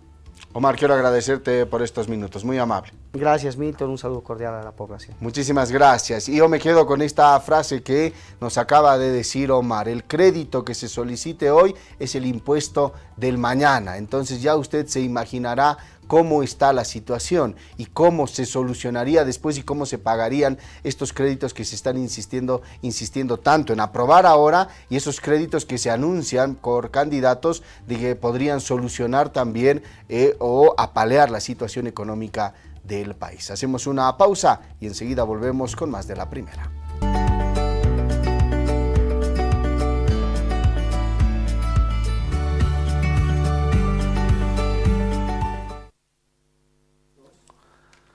Y tenemos más entrevistas en esta primera edición para hablar de un tema que estoy seguro usted ya está esperando. Estamos hablando de la Feria La Paz Expone, que está muy poquito de comenzar. Y para hablar de este tema, quiero saludar en esta mañana a María Eugenia Tarqui, que es coordinadora de La Paz Expone y que ya está con nosotros. María, un gusto tenerte en Aviala, bienvenida. Muchas gracias por la invitación. Sí, venimos a dar una opción más para todo este tema. La Feria La Paz Expone en su 8ª versión viene con todo para este mes de julio. Ahí está, esta es la invitación que tenemos para esta muestra ferial, La Paz Expone, que se va a desarrollar, dice acá, ahí está, del 3 al 13 de julio del 2025. Pero también están con nosotros, por supuesto, quienes van a ser parte y son parte fundamental de cualquier muestra ferial, que son los que van a mostrarnos la producción nacional en muchos casos. En este caso quiero saludar a Vania Romero, que es de Luxmen Suites, que está también con nosotros. Vania, bienvenida a Aviala. Muy buenos días, muchas gracias por la invitación. Nosotros somos Luxmen Suite, somos especialistas en la confección de trajes a medida. Ahí va, y enseguida vamos a estar detallando lo que se produce y cómo ustedes, por supuesto, lo van a mostrar en esta importante feria. Pero, María, por favor, demos algunos detalles. ¿Cuántos empresarios? ¿Cuál es la logística que se va a manejar para La Paz Expone? Perfecto, como tú ya lo habías dicho, la feria se va a desarrollar del 3 al 13 de julio, justo para nuestras fiestas julias, para nuestro aniversario paceño. La Paz Expone se viene con todo. Una de las ferias más representativas de La Paz se viene con más de 500 empresas presentes dentro del gobierno, dentro de la feria. Van a exponer todo lo que es su rama de productos, servicios, todo lo que son las instituciones públicas también van a estar presentes mostrando sus programas y proyectos dentro de la feria. Esta feria es un encuentro del sector empresarial junto con el sector estatal, porque lo organiza la Federación de Empresarios Privados de La Paz, junto con el Ministerio de Economía y Finanzas Públicas a través de la unidad del campo ferial, que son los que organizan este evento. Este es un evento de los paceños y vamos a tener más de 15 espectáculos presentes durante los 11 días de feria. Invitamos a toda la población a venir a la feria, porque desde el primer día vamos a tener espectáculos, sorpresas, vamos a tener la mini entrada del Gran Poder, van a estar grupos nacionales, vamos a tener la bienvenida del Bicentenario, porque este año estamos con la temática de la industrialización y obviamente también en los 200 años de nuestra Bolivia vamos a hacer la bienvenida de nuestro Bicentenario con unos espectáculos enormes, con grupos nacionales de alta trayectoria, Veneno, Gran Matador, vamos a estar con Mística, vamos a estar con Histeria, toda Bolivia se une en un solo evento que es La Paz Expone. Además, la 8ª versión y además versión tras versión, siempre La Paz Expone va creciendo cada vez más, ¿verdad? Exactamente, nosotros hemos nacido el 2015 con la feria La Paz Expone y esta ya es 8ª versión. Este evento ha sido característico de los paceños porque uno es totalmente institucionalizado, vamos a tener más de 70,000 visitantes a la feria, va a haber más de un montón de empresas productoras nacionales, internacionales, de comercio, de servicios, de empresas de construcción, de terrenos. Asimismo, las instituciones públicas van a dar a conocer todos sus programas y proyectos en beneficio de la población. Van a haber juegos, diversión. Es una feria totalmente dedicada a la familia, a la juventud. La innovación va a estar presente dentro de La Paz Expone. Y hay muchísima gente que espera mucho ya cuándo va a comenzar la expo, porque es un tema familiar, ir y visitar y conocer también parte de la producción, empresas internacionales y nacionales. Pero Vania, a ver, cuéntanos un poquito tú de lo que produces. ¿Qué tenemos en Lux Men Suites? Como le mencionaba, nosotros somos especialistas en la confección de trajes a medida, pero no solo eso. Vamos a estar con 4 líneas para La Paz Expone, vamos a estar con la ejecutiva, en la que nosotros nos encargamos de vestir a los empresarios de pies a cabeza. Prácticamente ya no se preocupan por nada, nosotros los asesoramos con todo. Y de igual manera vamos a estar trabajando con el tema de los novios. Este año hay bastante cantidad de novios, vamos a estar con el asesoramiento constante, vamos a ir brindándoles todo lo que necesitan para elegir un traje y el color adecuado. Claro, y hay mucha gente, especialmente en el caso de los varones, que dice, ¿qué puedo combinar? ¿Cuál es la combinación ideal? Pero acá en el Lux Men Suite ayudan con absolutamente todo. Además hemos traído un modelo que nos va a mostrar un poco de la elegancia que implica también Lux Men Suites y que nos va a mostrar este color que ahora está muy en tendencia, ¿verdad? El color rosado. Vania. Sí, te comento que para este 2025 están saliendo los colores claros. Como podemos ver en el modelo, está luciendo un traje rosado, ahí va a ir mostrando, con una combinación de corbata en guinda, ¿no? Ahora, este color es un poquito más versátil, ¿no? Para los jóvenes de hoy en día, como podemos ver, y también está llevando un zapatito en color camel. Ahí está parte también de la elegancia y el corte. ¿Qué tipo de corte es el que tenemos en este caso? Este es un corte italiano, pero ya no lo estamos llevando a lo moderno. Como podemos ver, las solapitas están delgadas. Sí, ¿no? Estas solapas en punta delgadita. Ahí está, aparte, y poco a poco está volviendo también, y he visto el saco cruzado, ¿verdad? El cruzado es un poquito más formal. Sí, entonces, ¿no? sí, para este año está volviendo, lo vamos a tener también en la feria, vamos a estar exponiendo distintos modelos y como le mencionaba, vamos a estar también con precios especiales. Además, vamos a estar con el asesoramiento, puesto que va a haber varios empresarios en la feria, entonces vamos a estar ayudándoles con su asesoramiento. El plus que tiene entonces Lux Men Suites es que te puede ayudar exactamente en vestirte de pies a cabeza. Con una buena combinación, así como la que tenemos en este momento en el modelo. Exacto, los vamos a estar vistiendo con todo.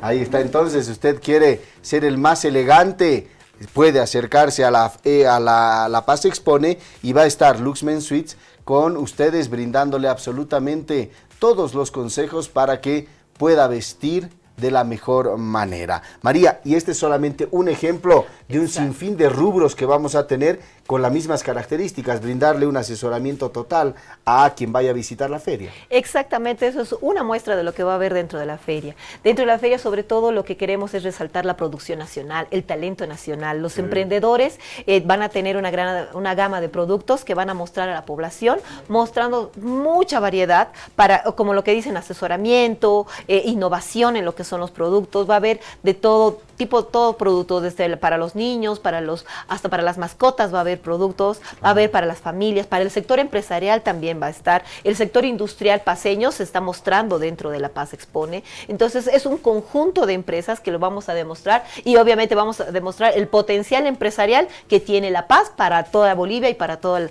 internacional. Asimismo los vamos a invitar a La Paz Expone porque dentro de La Paz Expone va a haber las jornadas culturales internacionales donde diferentes países, de hermanos países de América Latina van a estar presentes, desde México, El Salvador, Panamá y otros países más que van a mostrar su cultura dentro de La Paz Expone. Los espectáculos de primera calidad. Desde el primer día hasta el último día vamos a tener grupos musicales todos los días, va a haber la elección de la reina La Paz Expone, de la cholita La Paz Expone y una muestra de los paceños. Vamos a tener la mini entrada del Gran Poder con las 10 mejores fraternidades que han participado este 2025 en nuestra festividad. Y estoy seguro que mucha gente va a venirse de otros departamentos, incluso de otros países, para poder ser parte de esta La Paz Expone. Vania, ya para ir cerrando, la gente que quiera buscarlos, cómo los puede encontrar, cómo se encuentran en redes sociales, dónde está la tienda, más allá de la feria, el lugar donde van a estar.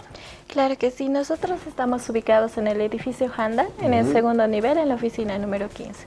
Para contactarse con nosotros pueden comunicarse al número 63 57 45 32.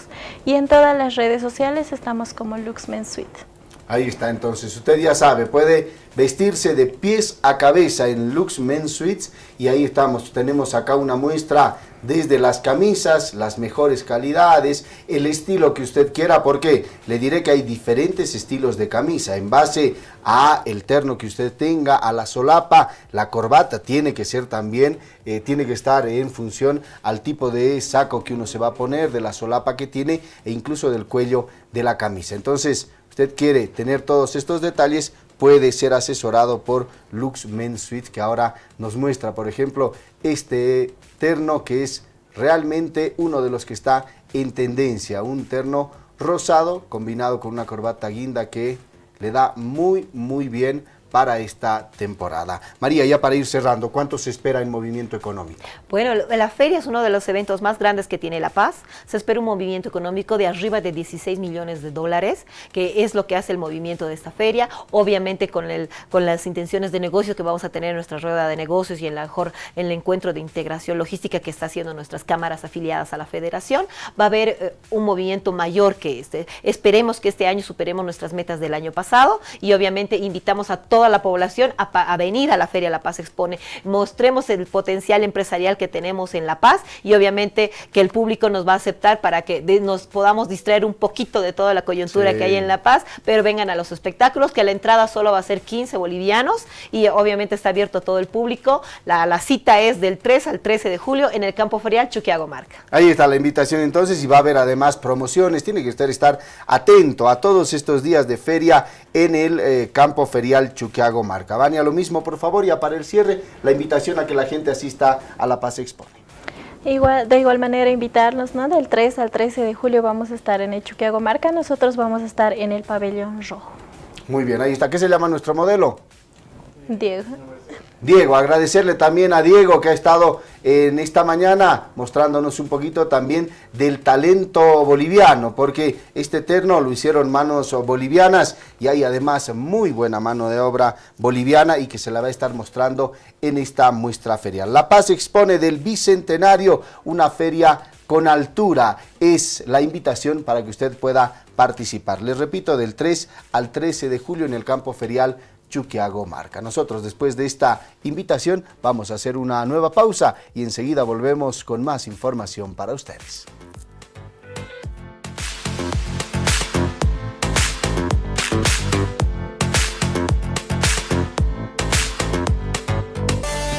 Y vamos a entablar contacto con nuestra unidad móvil, Bárbara Palle, nuevamente con nosotros, esta vez para conocer detalles de la investigación y de testigos que se presentan en el caso Consorcio. Bárbara, tengo entendido que el exministro de Justicia, Iván Lima, también ha sido citado en calidad de testigo, ¿verdad?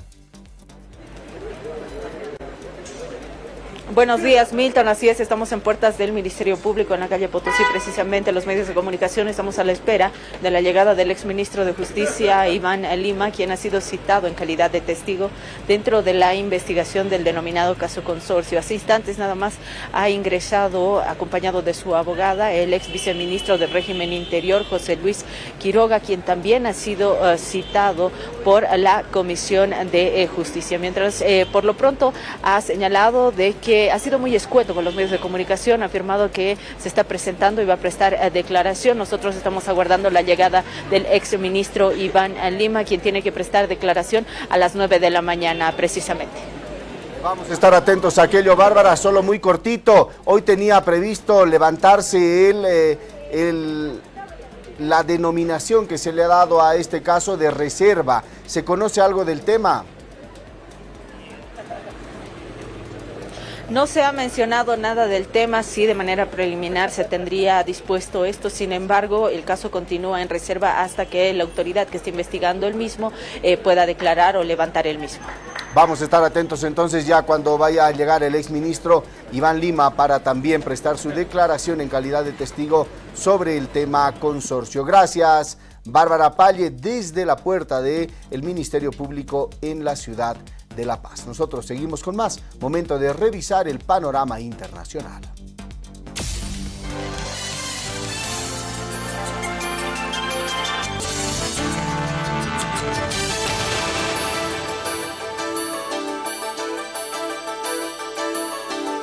Así es, vamos a darnos una vuelta por el mundo revisando qué ha generado información. Para ello, Andrea ya está con nosotros y quiero darle la bienvenida. Andicita, ¿cómo estás? Buenos días, buen viernes. Buen viernes, por fin, ya en este 27 de junio. Y bueno, toda esta semana ha sido algo ajetreada en todos los sentidos, ¿no? Tanto en el ámbito nacional como internacional. Pero bueno, hoy nos vamos a dar una vuelta por todo el mundo, porque todo el mundo está haciendo noticia. Y primero vamos a visitar la región, nos vamos hasta Ecuador, porque en las últimas horas Noboa celebró la captura de Fito y confirmó que está listo para su extradición a Estados Unidos. El presidente de Ecuador, Daniel Noboa, calificó como un gran logro la recaptura de José Adolfo Macías, alias Fito, líder de la organización criminal Los Choneros, y que uno de los hombres más buscados del país. El mandatario aseguró que su gobierno está listo para extraditarlo a Estados Unidos, donde enfrenta cargos por narcotráfico y tráfico de armas. Sí, la solicitud de extradición llega hoy, la enviamos hoy, si es mañana también. Lo antes posible sería lo mejor, dijo Noboa en una entrevista. La captura del cabecilla ocurrió el miércoles en una lujosa vivienda con búnker subterráneo, ubicada en el cantón Montecristi, provincia de Namabí. Fito lleva prófugo desde enero de 2024, cuando escapó de la cárcel regional de Guayas, desatando una ola de violencia carcelaria y urbana en el país. La operación fue posible gracias al seguimiento de uno de los guardaespaldas, un agente municipal de tránsito identificado como Cristian Mendoza, cuya casa ocultaba un sofisticado búnker. El acceso estaba camuflado bajo un mesón de lavandería. Cuando una retroexcavadora comenzó a remover el piso, Fito entró en pánico y se entregó. Ahora permanece recluido en la prisión de máxima seguridad de La Roca en Guayaquil. El gobierno ecuatoriano ha desplegado un fuerte contingente militar en la zona y ha pedido a la ciudadanía no acercarse. Toda amenaza será tratada como tal, advirtió el ministro del Interior, John Reinberg. Noboa también respaldó que narcotraficantes como Fito sean catalogados como terroristas, lo que a su juicio fortalecería la cooperación internacional en la lucha contra el crimen organizado. Por su parte, los departamentos de Estado y de Justicia de Estados Unidos aún no han confirmado si ya enviaron la solicitud formal de extradición. La recompensa por información sobre Fito alcanzaba $1 millón. Tras su recaptura, además de Mendoza, fueron detenidos otros 3 hombres en el lugar. La vivienda donde se escondía contaba con acabados de lujo, piscina techada, gimnasio y paredes de mármol. De este modo, delincuente, alias Fito, ha sido ya capturado y el gobierno de Ecuador está haciendo todas las gestiones a través de su Cancillería para extraditarlo a Estados Unidos. El narcotráfico es un crimen transnacional, Milton, y de ese modo tiene que trabajarse así a través de gestiones diplomáticas, en este caso Ecuador y Estados Unidos. Sí, y hay muchos narcotraficantes que así terminan camuflándose en diferentes países con situaciones como esta, lugares en los que viven con muchos lujos y que, por supuesto, les permiten en muchos casos, ya sea una u otra situación en algún país, quedarse camuflados en ellos. Pero hay varias acciones que se han dado. En nuestro país estuvo a muy poco de agarrar a Marcet, por ejemplo, que aparentemente tenía una vida muy parecida acá de lujos en Santa Cruz, ¿no? Así es, Milton, y bueno, al ser un crimen transnacional, es evidente que todo que el narcotráfico penetra las instituciones, ¿no?, gubernamentales, indiferentemente de qué país se trate, ¿no?, ya sea de Bolivia o de Estados Unidos. Por esas razones que los narcotraficantes pueden viajar de manera libre, pueden viajar con sus helicópteros, pueden hacer uso de botes. Entonces ahí ya se puede develar que en todos los países del mundo, en todos los gobiernos y en todos los estados, el narcotráfico ha penetrado en todas las instancias de control. Pero bueno, Milton, de Ecuador nos vamos a trasladar hasta Estados Unidos con una noticia muy polémica, porque Estados Unidos construirá una prisión para migrantes rodeada de cocodrilos y serpientes. El fiscal general de Florida, James Utmyer, anunció la construcción de un centro de detención temporal para inmigrantes en pleno corazón de Everglades, una zona pantanosa conocida por estar habitada por caimanes, pitones y otras especies salvajes. En un video publicado en sus redes, Utmyer calificó el proyecto como una solución eficiente y de bajo costo. Dijo que no será necesario invertir mucho en sistemas de seguridad. Si alguien escapa, no tendrá mucho esperándolo, solo cocodrilos y serpientes, dijo.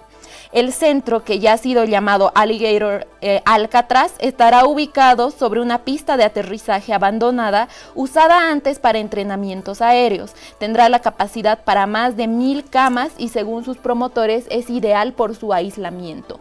No hay forma ni de entrar ni salir, insistió el fiscal. En respaldo a la iniciativa, la secretaria de Seguridad Nacional, Kristi Noem, confirmó que el gobierno federal financiará el proyecto, aunque el costo exacto no se ha revelado todavía. Las autoridades esperan que este operativo se concluya en menos de 2 meses tras el inicio de obras. Por otro lado, existe un impacto ambiental y críticas. La polémica no se ha hecho esperar porque las organizaciones ambientalistas denunciaron los riesgos de construir en una zona protegida. Yves Samples, directora de Friends of the Everland, rechazó el plan y recordó que el grupo fue fundado precisamente para evitar desarrollos urbanísticos en esa reserva natural. Exigimos al gobernador que detenga este plan. Es una idea terrible, dijo. Los Everglades forman parte de un parque nacional que protege más de 600.000 hectáreas de humedales, hogar de cientos de especies únicos en peligro de extinción. Y bueno, esta noticia ha generado bastante polémica. Estados Unidos está tratando de construir esta cárcel para inmigrantes y bueno, no solo va a invertir en seguridad, ¿no?, sino que está utilizando en este caso la fauna para violar los derechos humanos de los inmigrantes, ¿no?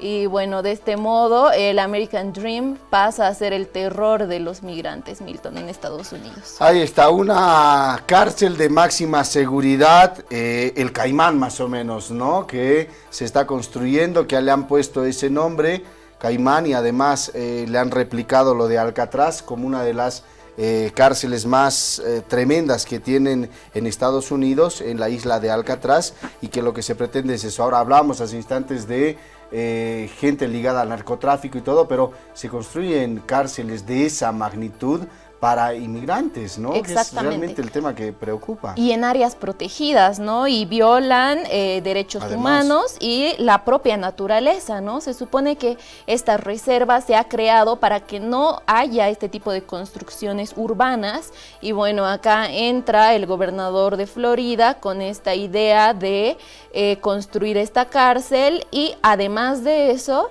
el gobierno federal dice que va a anunciarlo, ¿no? Que va a financiarlo, perdón. Y bueno, dicen que en cuanto empiecen van a tardar 2 meses. Supuestamente va a ser una cárcel temporal para migrantes. Sin embargo, Milton, este es un fenómeno que existe en Estados Unidos, porque existen muchos de estos centros temporales, les llaman, pero bueno, resultan ser muy rentables, ¿no? Porque al final ahí esto genera algún tipo de movimiento económico por el tema de comida, las camas que están ahí. Entonces, de alguna forma es un negocio. Y bueno, acá ya no solo entra esta vulneración a los derechos humanos, sino que a la propia naturaleza de Estados Unidos, ¿no? Están utilizando a la fauna, en este caso particularmente a los caimanes, cocodrilos y serpientes, para proteger, ¿no? Una zona dentro de una zona protegida. Entonces es una nota muy polémica para el mundo, ¿no? Claro, para causar miedo entre quienes estén detenidos en esta cárcel. La cárcel, una cárcel que se ha dado a conocer, se va a construir en este sector. Andisita, ¿me permites un segundo? Sí, unidad móvil, está llegando el exministro de Justicia hasta el Ministerio Público. Vámonos por favor con aquello. Amigo, el pueblo está contigo. Iván, amigo, el pueblo está contigo.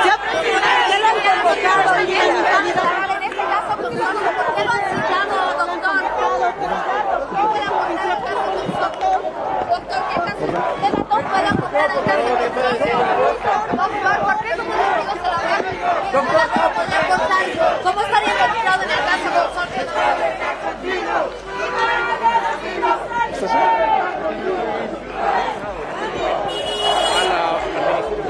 Es así como el ex ministro de Justicia, Iván Lima, ha ingresado a puertas del Ministerio Público. No ha querido hablar con los medios de comunicación, pero ustedes ya han observado en sus pantallas que ya ha ingresado al Ministerio Público en calidad de testigo. Se tiene el conocimiento de que ha sido citado el ex ministro de Justicia, Iván Lima. Tiene que prestar declaración y pues bueno, recordemos que el ex juez de Coroico lo ha citado en su declaración ampliatoria. También ha señalado que existen otros 2 abogados en los cuales sí los reconoce de manera física, pero habría olvidado los nombres. La Fiscalía va a continuar investigando este caso, en el caso Consorcio. Tiene a 8 investigados, hay seguidores acá en puertas del Ministerio Público, y recordemos también que a las 9:30 precisamente se va a tener acá la presencia del expresidente del Tribunal Departamental de Justicia, Iván Córdoba, por otro caso, toda vez que ha sido encontrado en estado de ebriedad en su ex oficina. Por lo pronto, este es el panorama que se vive acá en puertas del Ministerio Público en la calle Potosí.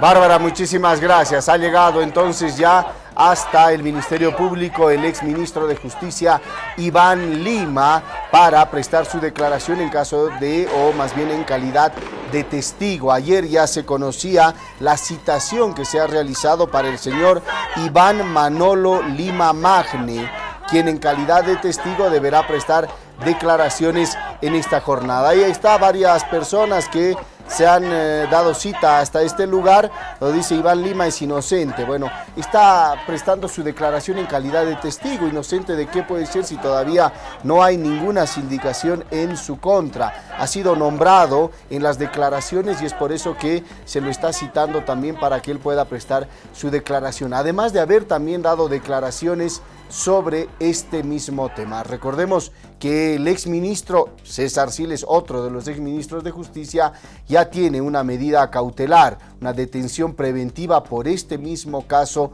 Consorcio.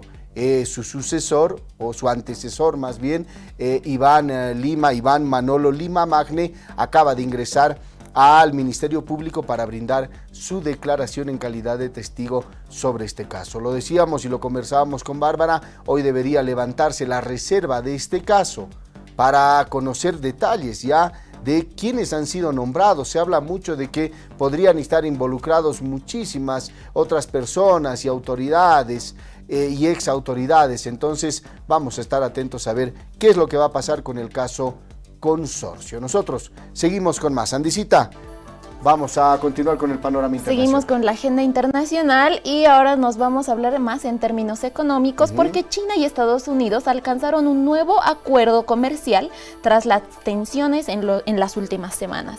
La mañana de este viernes, el gobierno de China confirmó oficialmente que alcanzó un acuerdo comercial con Estados Unidos tras cerrar los términos durante la última ronda de negociaciones llevada a cabo en Londres. El anuncio fue emitido por el Ministerio de Comercio chino, que detalló que los equipos de negociación de ambos países mantuvieron una comunicación estrecha y lograron sellar los puntos importantes del entendimiento. Con aprobación, ambas partes confirmaron los detalles del acuerdo, señaló un portavoz del ministerio en un comunicado. Uno de los aspectos más destacados es que China revisará y autorizará exportaciones de bienes controlados, en especial tierras raras, esenciales para las industrias de defensa, tecnología y automoción. Recordemos que desde abril Beijing había impuesto restricciones sobre la venta de estos minerales estratégicos al extranjero. Por su parte, el acuerdo también incluye que Estados Unidos eliminará algunas de las medidas restrictivas impuestas recientemente contra China, aunque aún no se detallaron cuáles serán revertidas. El ministerio chino hizo hincapié en que este avance es resultado directo de una llamada telefónica entre los dos presidentes Donald Trump y Xi Jinping el pasado 5 de junio. Ese contacto de alto nivel fue clave para desbloquear el estancamiento previo y permitió que los representantes comerciales de ambos países se reunieran días después en la capital británica. La confirmación de Beijing coincide con las declaraciones de Donald Trump, quien había anunciado el jueves que Estados Unidos había firmado el acuerdo días antes. Y bueno, Milton, en medio de toda esta guerra tecnológica, tensiones en el Indo-Pacífico y una creciente rivalidad global entre estos dos gigantes, este acuerdo comercial representa una tregua diplomática importante, aunque poco transparente. Todavía no sabemos muy bien los detalles acerca de este acuerdo, pero ya se está solucionando en términos diplomáticos. Me parece que estos acuerdos impulsados por Donald Trump son un poco de papel, ¿no? Tanto en términos de Oriente Medio, lo ha hecho con China, pero bueno, no son taxativos, ¿no? No son... No encuentro la palabra, pero son como frágiles, ¿no? Él hace acuerdos con China, después hace algún tipo de acciones, por ejemplo, cuando expulsó a todos los estudiantes extranjeros, muchos de ellos chinos, de Harvard, y bueno, por eso China como que tuvo un poco de recelo con eso, se rompieron un poco los acuerdos.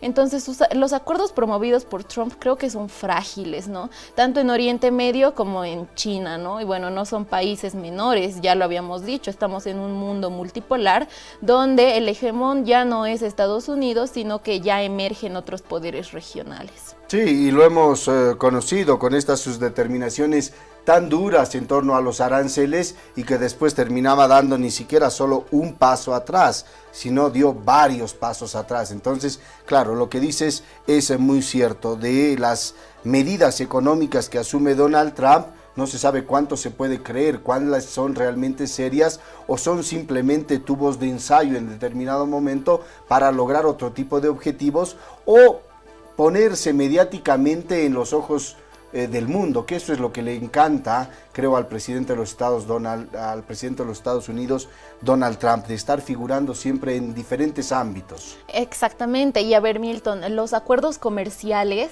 se supone que tendrían que ser un tema muy importante, donde no haya cabida para dar un paso atrás, ¿no? Entonces, cuando Donald Trump hace este tipo de acuerdos y después retrocede y después actúa por debajo de la mesa, entonces obviamente los acuerdos no van a ser sólidos y la diplomacia diplomacia no va a funcionar de ninguna manera y no va a encontrar la paz entre estos países, ¿no?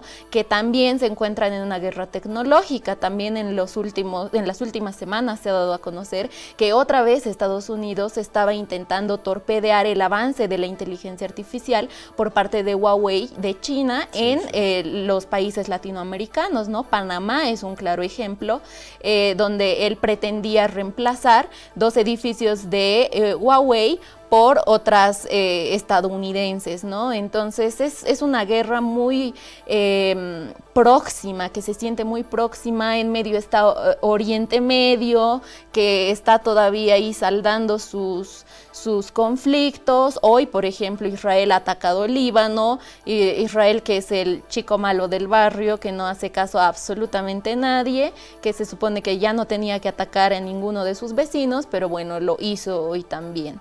Y bueno, así está el mundo, Milton, y estos dos gigantes están ahora tratando de conversar, tratando de mediar, pero como te digo, para mí son acuerdos de papel, son muy frágiles para dos potencias tan grandes en el mundo. Sí, le quita total seriedad este tipo de temas a los acuerdos comerciales, que generalmente tenían la característica de ser muy rígidos, muy sólidos, porque implican tema económico, pero bueno, en este momento ya no hay nada así. Creo que todo puede irse moviendo en cualquier momento, y así lo ha demostrado que va a ser la política que va a ir aplicando Donald Trump sobre este y otros temas. Pero a nivel geopolítico hay también otros movimientos. Hay mucho movimiento en el mundo, Milton, y por eso nos trasladamos desde China hasta Rusia, porque hoy Putin se ha reunido con el heredero de Emiratos Árabes Unidos en un encuentro importante para el comercio euroasiático. Este viernes el presidente ruso Vladimir Putin sostuvo un encuentro diplomático con Khaled bin Mohammed, príncipe heredero de los Emiratos Árabes Unidos e hijo del presidente del país y emir de Abu Dhabi. La cita tuvo lugar en el marco de la reunión de líderes de la Unión Económica Euroasiática, un bloque de integración que agrupa a Rusia, Bielorrusia, Kazajistán, Kirguistán y Armenia, y que están negociando un acuerdo de asociación económica con Emiratos Árabes. Este pacto busca eliminar barreras al comercio multilateral y acercar a una potencia del Golfo como Emiratos a la órbita económica liderada por Moscú. Putin además extendió una invitación al presidente emiratí para visitar Rusia en agosto y participar en la cumbre ruso-árabe prevista para octubre. Bueno, entiendo que estos países pueden sonarnos muy extraños, particularmente a los latinoamericanos y específicamente a los bolivianos, ¿no? Pero ¿cómo se configura este tema geopolítico, ¿no? Esta reunión refleja que Rusia sigue buscando aliados económicos y diplomáticos fuera del bloque occidental, ¿no? Especialmente en medio de sanciones, de aislamiento político y tensiones con la OTAN. Pero para América Latina, ¿por qué es importante? Porque muchos se preguntarán, ¿y yo qué tengo que ver con Bielorrusia, no? Claro. O sea, ¿qué tengo que ver con la reunión de Putin con el máximo líder árabe? Pero, a ver, para América Latina es importante porque este tipo de alianzas muestran un cambio de eje en el comercio y en la geopolítica global, donde actores del sur global, en este caso del sur de América y de África, pueden ser aliados estratégicos, ¿no? En este caso tomó como ejemplo el bloque de los BRICS, los Emiratos y los países latinoamericanos, ¿no? Que se vuelven cada vez más estratégicos para potencias como Rusia o China. En otras palabras, estamos ante una reorganización del mundo multipolar y todos los países en desarrollo, incluida nuestra región, están en el radar de estas grandes potencias, ¿no? Esta conformación de un nuevo bloque de Eurasia, Rusia con Eurasia, es muy importante. ¿Por qué? Porque incluye a los países en desarrollo, en este caso como Bolivia, Perú, a estar y ser presentes y que sus decisiones sean determinantes para el mundo, ¿no? Un claro ejemplo es el puerto de Chancay, ¿no? Que ha tomado muchos años la construcción y bueno, ahora va a ser un comercio casi directo desde China para América Latina, Milton. Es muy interesante, es muy importante cómo se reacomoda el mundo y también cómo estas reuniones que son tan lejanas inciden, ¿no? En este caso en Bolivia, porque Bolivia ahora está alineada por nuestra línea ideológica de Estado. Estamos alineados a China, Rusia, Irán y todo lo que es este bloque, ¿no? Antiimperial, fuera del bloque de Occidente. Sí, pero estamos muy cerca a una elección y esto podría cambiar y inmediatamente fijarse, por supuesto, una ideología, una postura muy diferente a la que en este momento tenemos. Y claro, eso cambiaría totalmente la posición de nuestro país ante este tipo de movimientos geopolíticos con efectos también económicos, como los que hemos podido ver y los que se están generando. Y esto va a continuar, Andy. Estos acercamientos hemos visto, no solamente Putin, Donald Trump ha estado también en una gira por países árabes buscando el apoyo de los mismos, porque en este momento es una balanza entre Estados Unidos, Rusia y China, que son potencias muy fuertes. Así es, Milton, y bueno, algo que tú mencionabas que es muy importante, por ejemplo, los cambios de gobierno en América Latina, específicamente en toda esta región que son países en desarrollo, es una debilidad para conformar un bloque regional, ¿no? Te pongo el ejemplo de unos 10 años atrás, cuando la izquierda estaba particularmente alineada y se han impulsado estos corredores bioceánicos y bueno, con este quiebre, con este péndulo entre izquierdas y derechas, que cada vez es más confuso, cada vez es más borroso, qué se define como izquierda, qué se define como derecha. Entonces esto hace que no haya un bloque sólido como América Latina, ¿no? Entonces tú ves a la Argentina de Milei alineándose con Estados Unidos, lo ves a Bukele también con Trump, y bueno, ahí los otros, la izquierda que se ha salvado, si se puede decir así, tratando de hacer, ¿no?, estrategias con otros países también. Entonces este movimiento pendular que existe en América Latina le restringe mucho, ¿no? Le restringe porque no puede hacer un bloque sólido, ¿no? Es simplemente como un territorio que tiene que dejarse llevar por la corriente, ¿no?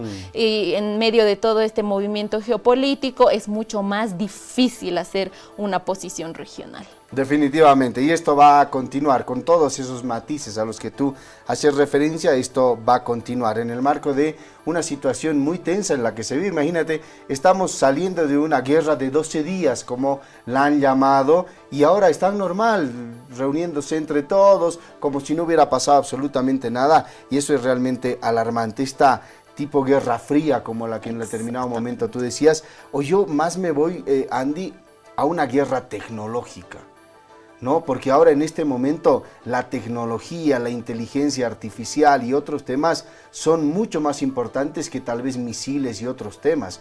Donald Trump está muy asustado porque China lo ha superado en tecnología. Y no te estoy hablando de tecnología solamente militar y armamentística, estoy hablando de tecnología que la gente utiliza todos los días, que está en base, por ejemplo, a un celular, a una laptop, a una computadora y a redes que terminan manejando el mundo. Porque sin darte cuenta, te están dominando escuchándote a través del teléfono, teniendo datos que tú les brindas al mundo entero a través de lo que pones y escribes en tus redes sociales. Entonces, yo creo que la guerra que se ha iniciado ya es una guerra tecnológica tremenda. Así es una guerra tecnológica, una guerra fría, una guerra silenciosa, que estamos viviendo en medio de eso. Ya no se trata de tanto misiles, bombas, sino ya es más una guerra psicológica, ¿no?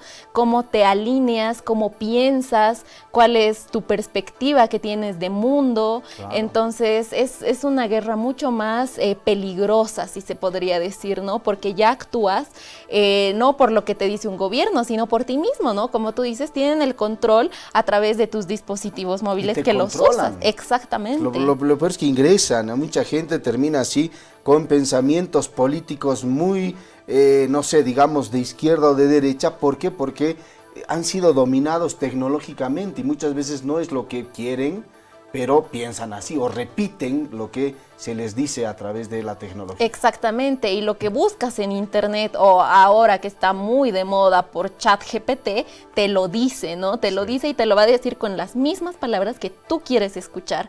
Entonces ahí automáticamente tu pensamiento, tu ideología se va fortaleciendo cada vez más y eso es a través de los dispositivos, ¿no? Que los mantienen los países hegemónicos. Pero bueno, como te decía Milton, una de las grandes debilidades de América Latina es que no pueda solidificar como un bloque regional, ¿no? Esa es una de nuestras trabas más grandes. Si América Latina lo pudiera hacer, seríamos un territorio más incidente en el mundo. Sí, con mucha potencialidad. Andisita, muchísimas gracias. Muchas gracias, que Milton. tengas buen fin de semana. Muchas gracias, el lunes igual. Nos reencontramos. El lunes nos reencontramos y esperemos que todo nuestro público también pueda descansar este fin de semana. Así va a ser, estamos seguros. Y lo mismo para usted, que tenga un excelente fin de semana. El reencuentro con la información a las 13 horas acá en Avia Yala. Permiso, buen día.